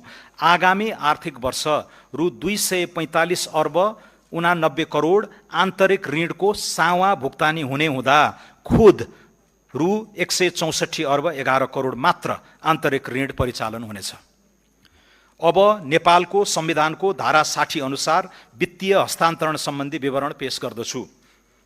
राष्ट्रिय प्राकृतिक स्रोत तथा वित्त आयोगको सिफारिस अनुसार आगामी आर्थिक वर्ष 83-84 मा प्रदेशका लागि रु 61 अर्ब 50 करोड र स्थानीय तहका लागि रु 90 अर्ब 20 करोड वित्तीय समानीकरण अनुदान उपलब्ध गराउने व्यवस्था गरेको छु। प्रदेश र स्थानीय तहमा पूर्वाधार आयोजना कार्यान्वयन गर्ने क्रमशः रु 4 अर्ब 60 करोड र रु 8 अर्ब 93 करोड समपूरक अनुदान उपलब्ध गराएको छु। साथै प्रदेश र स्थानीय तहमा क्रमशः रु 3 अर्ब 82 करोड र रु 9 अर्ब 40 करोड विशेष अनुदान छुट्याएको छु। सङ्घीय सरकारका आयोजना कार्यान्वयनका लागि प्रदेश र स्थानीय तहमा क्रमशः रु 39 अर्ब 72 करोड र रु 206 अर्ब 8 करोड सशर्त अनुदान विनियोजन गरेको छु। प्रदेश र स्थानीय तहलाई राजस्व बाँडफाँडबाट कुल रु 175 अर्ब हस्तान्तरण हुने अनुमान छ। आगामी आर्थिक वर्षमा राजस्व बाँडफाँड रोयल्टी समेतबाट र वित्तीय हस्तान्तरण गरी प्रदेश र स्थानीय तहमा रु 600 अर्बभन्दा बढी परिचालन हुने प्रक्षेपण गरेको छु। सम्माननीय सभामुख महोदय, सम्माननीय अध्यक्ष महोदय, अब म आर्थिक वर्ष 83-84 को राजस्व नीति तथा कार्यक्रम प्रस्तुत गर्दछु। व्यवसाय मैत्री कर नीति, सरल एवं स्पष्ट कर कानुन, स्वैच्छिक कर सहभागिता र चुस्त कर प्रशासनको विकास गरी आर्थिक क्रियाकलाप विस्तार गर्न दिआएका उद्देश्य लिएको छु। सबै आर्थिक कारोबारलाई डिजिटल माध्यममा जोड्दै औपचारिक अर्थतन्त्रको विकास गर्ने, स्वचालित प्रविधि मैत्री सदाचारयुक्त र उत्प्रेरित कर प्रशासनको विकास गर्ने, स्वैच्छिक कर सहभागिताको माध्यमबाट राजस्व अभिवृद्धि गर्ने, लागत परिपूरण र तिर्न सक्ने क्षमताको आधारमा गैर कर राजस्व परिचालन गर्ने, लगानी प्रोत्साहन र संरक्षण, सूचना प्रविधि उद्योगलाई राष्ट्रको नयाँ आर्थिक इन्जिनका रूपमा अगाडि बढाउन यस्ता सेवाको निर्यातबाट आर्जित आयमा 50% कर छुट दिएको छु। सूचना प्रविधि क्षेत्रमा कार्यरत जनशक्तिले प्राप्त गर्ने स्वेट इक्विटीको रकमलाई कर योग्य आय गणनामा 100% छुट हुने व्यवस्था मिलाएको छु। नेपालभित्र पैठारी हुने केही वस्तुमा आन्तरिक उत्पादन प्रवर्धन शुल्क डोमेस्टिक प्रोडक्ट प्रमोसन फी लगाएको छु। नाफा नकमाउने गरी स्थापना भएका मित्र राष्ट्रको पूर्ण स्वामित्वका विकास वित्त संस्थाले नेपालमा ऋण लगानी गरी आर्जन गरेको ब्याजमा आयकर नलाग्ने व्यवस्था गरेको छु। महानगरपालिका र उपमहानगरपालिका बाहेकका क्षेत्रमा नयाँ चलचित्र हल स्थापना गर्नेलाई सुरुको 10 वर्षसम्म पूर्ण रूपमा आयकर छुट दिने व्यवस्था मिलाएको छु। परिवर्तित सन्दर्भमा दक्षिण एसियाली व्यापार सम्झौता साफ्टाको संवेदनशील सूचीलाई पुनरावलोकन गर्नेछौँ। स्वैच्छिक अनुपालन र करको दायरा विस्तार, दुर्गम क्षेत्रमा शिक्षा तथा स्वास्थ्य पूर्वाधार निर्माण र सेवा विस्तारमा सघाउ पुर्याउन निजी क्षेत्रले प्रदान गर्ने शिक्षा तथा स्वास्थ्य सेवामा न्यूनतम दरमा समता शुल्क लगाउने व्यवस्था गरेको छु। अन्तिम तहको उपभोक्तालाई बिक्री गरिने मासिक 50 युनिटभन्दा बढीको विद्युत खपतमा सहुलियत दरमा मूल्य अभिवृद्धि कर लगाउने व्यवस्था गरेको छु। इलेक्ट्रिक सवारी साधनमा पिक पावर क्षमताको आधारमा लाग्दै आएको भन्सार महसुललाई मूल्यगत आधारमा लगाउने व्यवस्था गरेको छु। यस्ता सवारी साधनको स्वदेशमा उत्पादन, चार्जिङ स्टेसन निर्माण, ब्याट्रीको व्यवस्थापनका लागि पैठारू बिन्दुमा स्वच्छ पूर्वाधार लगानी शुल्क लगाएको छु। Clean infrastructure investment fee, Nepali ब्रान्डका मदिराको निकासी प्रवर्धन गर्न गुणस्तरीय स्पिरिट उत्पादन तथा म्याचुरेसन कार्यलाई प्रोत्साहित गरिनेछ। आगामी आर्थिक वर्षदेखि माइक्रो ब्रुवरीलाई समेत मदिरा उद्योगको रूपमा दर्ता गरी अन्तशुल्कको दायरामा ल्याउने व्यवस्था मिलाएको छु। सुरोटमा करिब 10% सम्म र मदिरा तथा बियरमा लाग्ने अन्तशुल्कमा वृद्धि गरेको छु। गैर कर राजस्व परिचालनलाई प्रभावकारी बनाउन छाता कानुन ल्याउनेछौँ। राजस्व प्रशासनमा आधुनिकीकरण, राजस्व अनुसन्धान विभाग खारेज गरी यसले गर्दै आएका कार्य विषयगत निकाय मार्फत सम्पादन हुने व्यवस्था मिलाउनेछौँ। वार्षिक रु 10 करोड भन्दा माथि कारोबार गरी विद्युतीय बिजक जारी गर्ने सबै व्यवसायलाई अनिवार्य रूपमा केन्द्रीय बीजक अनुगमन प्रणालीमा आबद्ध गर्नेछौँ। साना व्यवसायीलाई विद्युतीय माध्यमबाट भुक्तानी लिन प्रोत्साहन गर्नेछौँ। कर परीक्षण गर्नुपर्ने अवधि 3 वर्ष कायम गरेको छु। जोखिममा आधारित कर अनुसन्धान तथा परीक्षणका लागि कृत्रिम बुद्धिमत्ता सहितको ई-असेसमेन्ट पद्धतिको विकास गर्नेछौँ। डिजिटल अन्तशुल्क टिकटको सुरुवात गर्ने व्यवस्था मिलाएको छु। अन्तशुल्क चुहावट नियन्त्रण गर्न विद्युतीय ट्र्याक एन्ड ट्रेस प्रणालीको सुरुवात गर्नेछौँ। भौतिक नियन्त्रणमा आधारित अन्तशुल्क प्रशासनलाई जोखिमको आधारमा क्रमशः स्वयं निष्कासन प्रणालीमा रूपान्तरण गर्ने व्यवस्था मिलाइनेछ। पेपरलेस, फेसलेस र कन्ट्याक्टलेस राजस्व प्रशासनको विकास गर्नेछौँ। कर विवरण बुझाउने, भुक्तानी गर्ने, फिर्ता लिने लगायतका सेवाहरू स्वचालित रूपमा प्रवाह हुने व्यवस्था मिलाउनेछौँ। कर्मचारीको मनोबल उच्च बनाई राजस्व परिचालन वृद्धि गर्न राजस्व प्रशासनमा कार्य सम्पादन सूचकका आधारमा प्रोत्साहन भत्ताको व्यवस्था गरेको छु। एक ठाउँबाट अर्को ठाउँमा वस्तु ढुवानी गर्दा एकभन्दा बढी स्थानीय तहमा लगाइने गरेको निकासी, कवाडी लगायत बहुकर लिन पाइने छैन।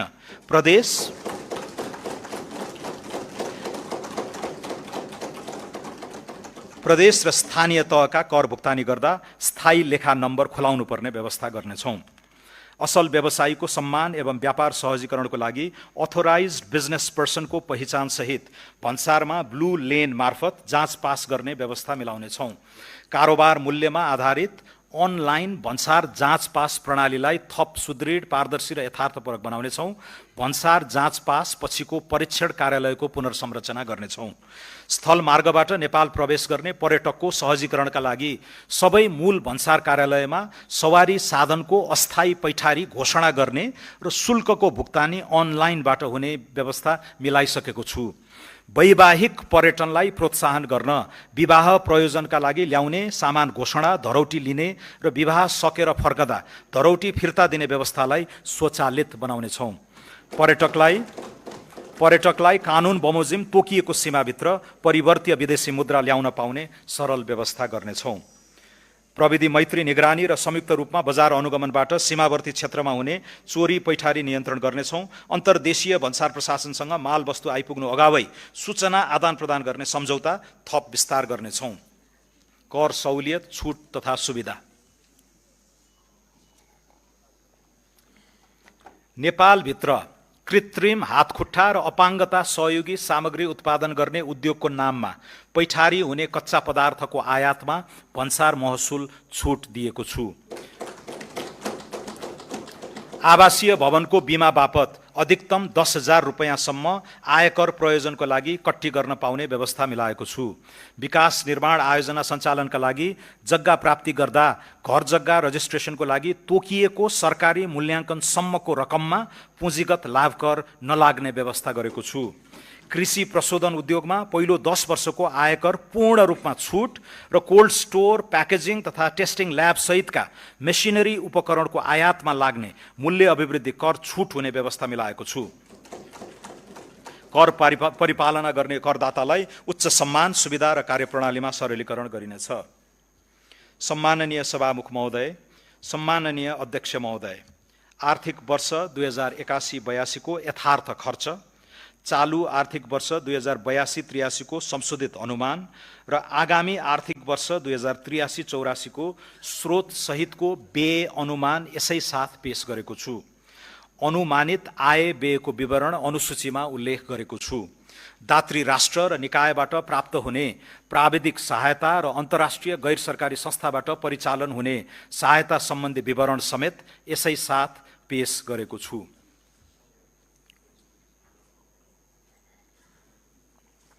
अन्त्यमा यो बजेट राज्य सञ्चालनको नयाँ सोच र सङ्कल्प, आर्थिक रूपान्तरणको स्पष्ट मार्गचित्र र नागरिकसँग गरिएको राजनीतिक करार कार्यान्वयनको प्रारम्भ बिन्दु हो।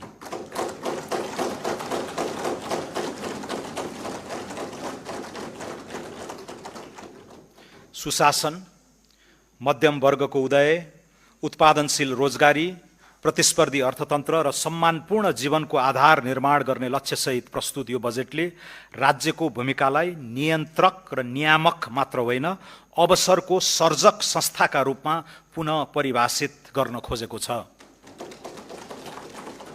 यो बजेटले ऊर्जा, कृषि, वन, उद्योग, पर्यटन, सूचना प्रविधि र मानव पुँजीलाई आगामी दशकको आर्थिक समृद्धिका संवाहक क्षेत्रका रूपमा अघि बढाई अर्थतन्त्रमा संरचनात्मक सुधारको नयाँ चरण प्रारम्भ गरेको छ। यस बजेट मार्फत राजकाजमा थिति बसाल्ने, निजी क्षेत्रको आत्मविश्वास पुनस्थापित गर्ने, सार्वजनिक सेवा प्रवाह संयन्त्रलाई प्रविधि अनुकूल र जवाफदेही बनाउने तथा उत्पादन, नवप्रवर्तन र उद्यमशीलतामा आधारित नयाँ आर्थिक सूचक्र प्रारम्भ गर्ने आधार तयार गरिएको छ। कर प्रणालीलाई सरल, न्यायोचित र उत्पादनमुखी बनाइएको छ। सार्वजनिक खर्चलाई मितव्ययी र परिणाममुखी बनाइएको छ। सुधार र रूपान्तरणका यी कार्यक्रमहरूको प्रभाव स्वरूप आगामी आर्थिक वर्षमा 7% आर्थिक वृद्धि हासिल हुने तथा मूल्य वृद्धि दर 6% भित्र सीमित रहने विश्वास लिएको छु। बजेटमा घोषणा गरिएका नीतिगत सुधार र कार्यक्रम कार्यान्वयनमा सघाउ पुग्ने गरी नेपाल राष्ट्र बैंकबाट मौद्रिक नीति जारी हुनेछ। सुशासन, सदाचार र समन्यायिक समृद्धिमा केन्द्रित यिनै कार्यक्रमहरूको इमान्दारीपूर्ण कार्यान्वयनबाट नै नेपाललाई आगामी 5 वर्षभित्र सुशासित, समुन्नत र स्वाभिमानी राष्ट्रमा रूपान्तरित गर्दै 16औं योजना र दिगो विकासका अधिकांश लक्ष्यहरू हासिल हुने विश्वास लिएको छु। बजेट तर्जुमा गर्दा मार्गदर्शन गर्नुहुने सम्माननीय राष्ट्रपति, सम्माननीय प्रधानमन्त्री, सम्माननीय सभामुख, सम्माननीय अध्यक्ष र राजनीतिक दलका नेतृत्वप्रति हार्दिक कृतज्ञता व्यक्त गर्दछु। बजेट निर्माणका क्रममा रचनात्मक सुझाव, तथ्यपरक विश्लेषण र सहकार्यात्मक सहयोग प्रदान गर्नुहुने माननीय सांसदहरू, निजी क्षेत्र, श्रमिक, किसान, युवा, विकास साझेदार, राष्ट्रसेवक कर्मचारी, विज्ञ समुदाय, सञ्चार जगत तथा सम्पूर्ण नेपाली दाजुभाइ तथा दिदीबहिनीप्रति हार्दिक आभार व्यक्त गर्दछु। राष्ट्र निर्माण सरकारको मात्र दायित्व होइन, यो राज्य, निजी क्षेत्र र नागरिक समाजबीचको समान सङ्कल्प, सामूहिक अठोट, साझा प्रयत्न र समष्टि अभियान हो भन्ने विश्वास लिएको छु। बजेट केवल आङ्किक विवरणको प्राविधिक प्रस्तुति होइन, न त यो अर्थ राजनीतिक दस्तावेज मात्रै पनि हो। यो त जनताले दिलैदेखि पत्याएर अनि भित्रैबाट भरोसा राखेर शासकीय जिम्मेवारी सुम्पेको सरकारले मुलुकलाई सुधार्न र सपार्न बनाउने विकासको बाटोको भरपर्दो नक्सा हो। यो दस्तावेज नागरिकको मनसँग जोडिन सकेन भने यसका अक्षर र अङ्क जतिसुकै सही भए पनि ती निर्जीव रहन्छन्। नागरिकहरूको सद्भाव, समर्थन र सहयोग सरकारको अविनाशी पुँजी हो, जसको बचाउ र बढोत्तरी गर्नेतर्फ यो सरकार सदा कृत सङ्कल्पित रहनेछ। प्रस्तुत बजेटले अगुवाई गर्न लागेको राष्ट्र निर्माणको यात्रामा सबै राजनीतिक दल, निजी क्षेत्र, श्रमिक, किसान, युवा, उद्यमी, प्रवासी नेपाली तथा सम्पूर्ण नागरिकलाई शिष्ट संवाद, सहकार्य, सार्थक सहभागिता र राष्ट्रिय एकताको साझा भावना सहित साथ दिन हार्दिक अपिल गर्दछु। धन्यवाद।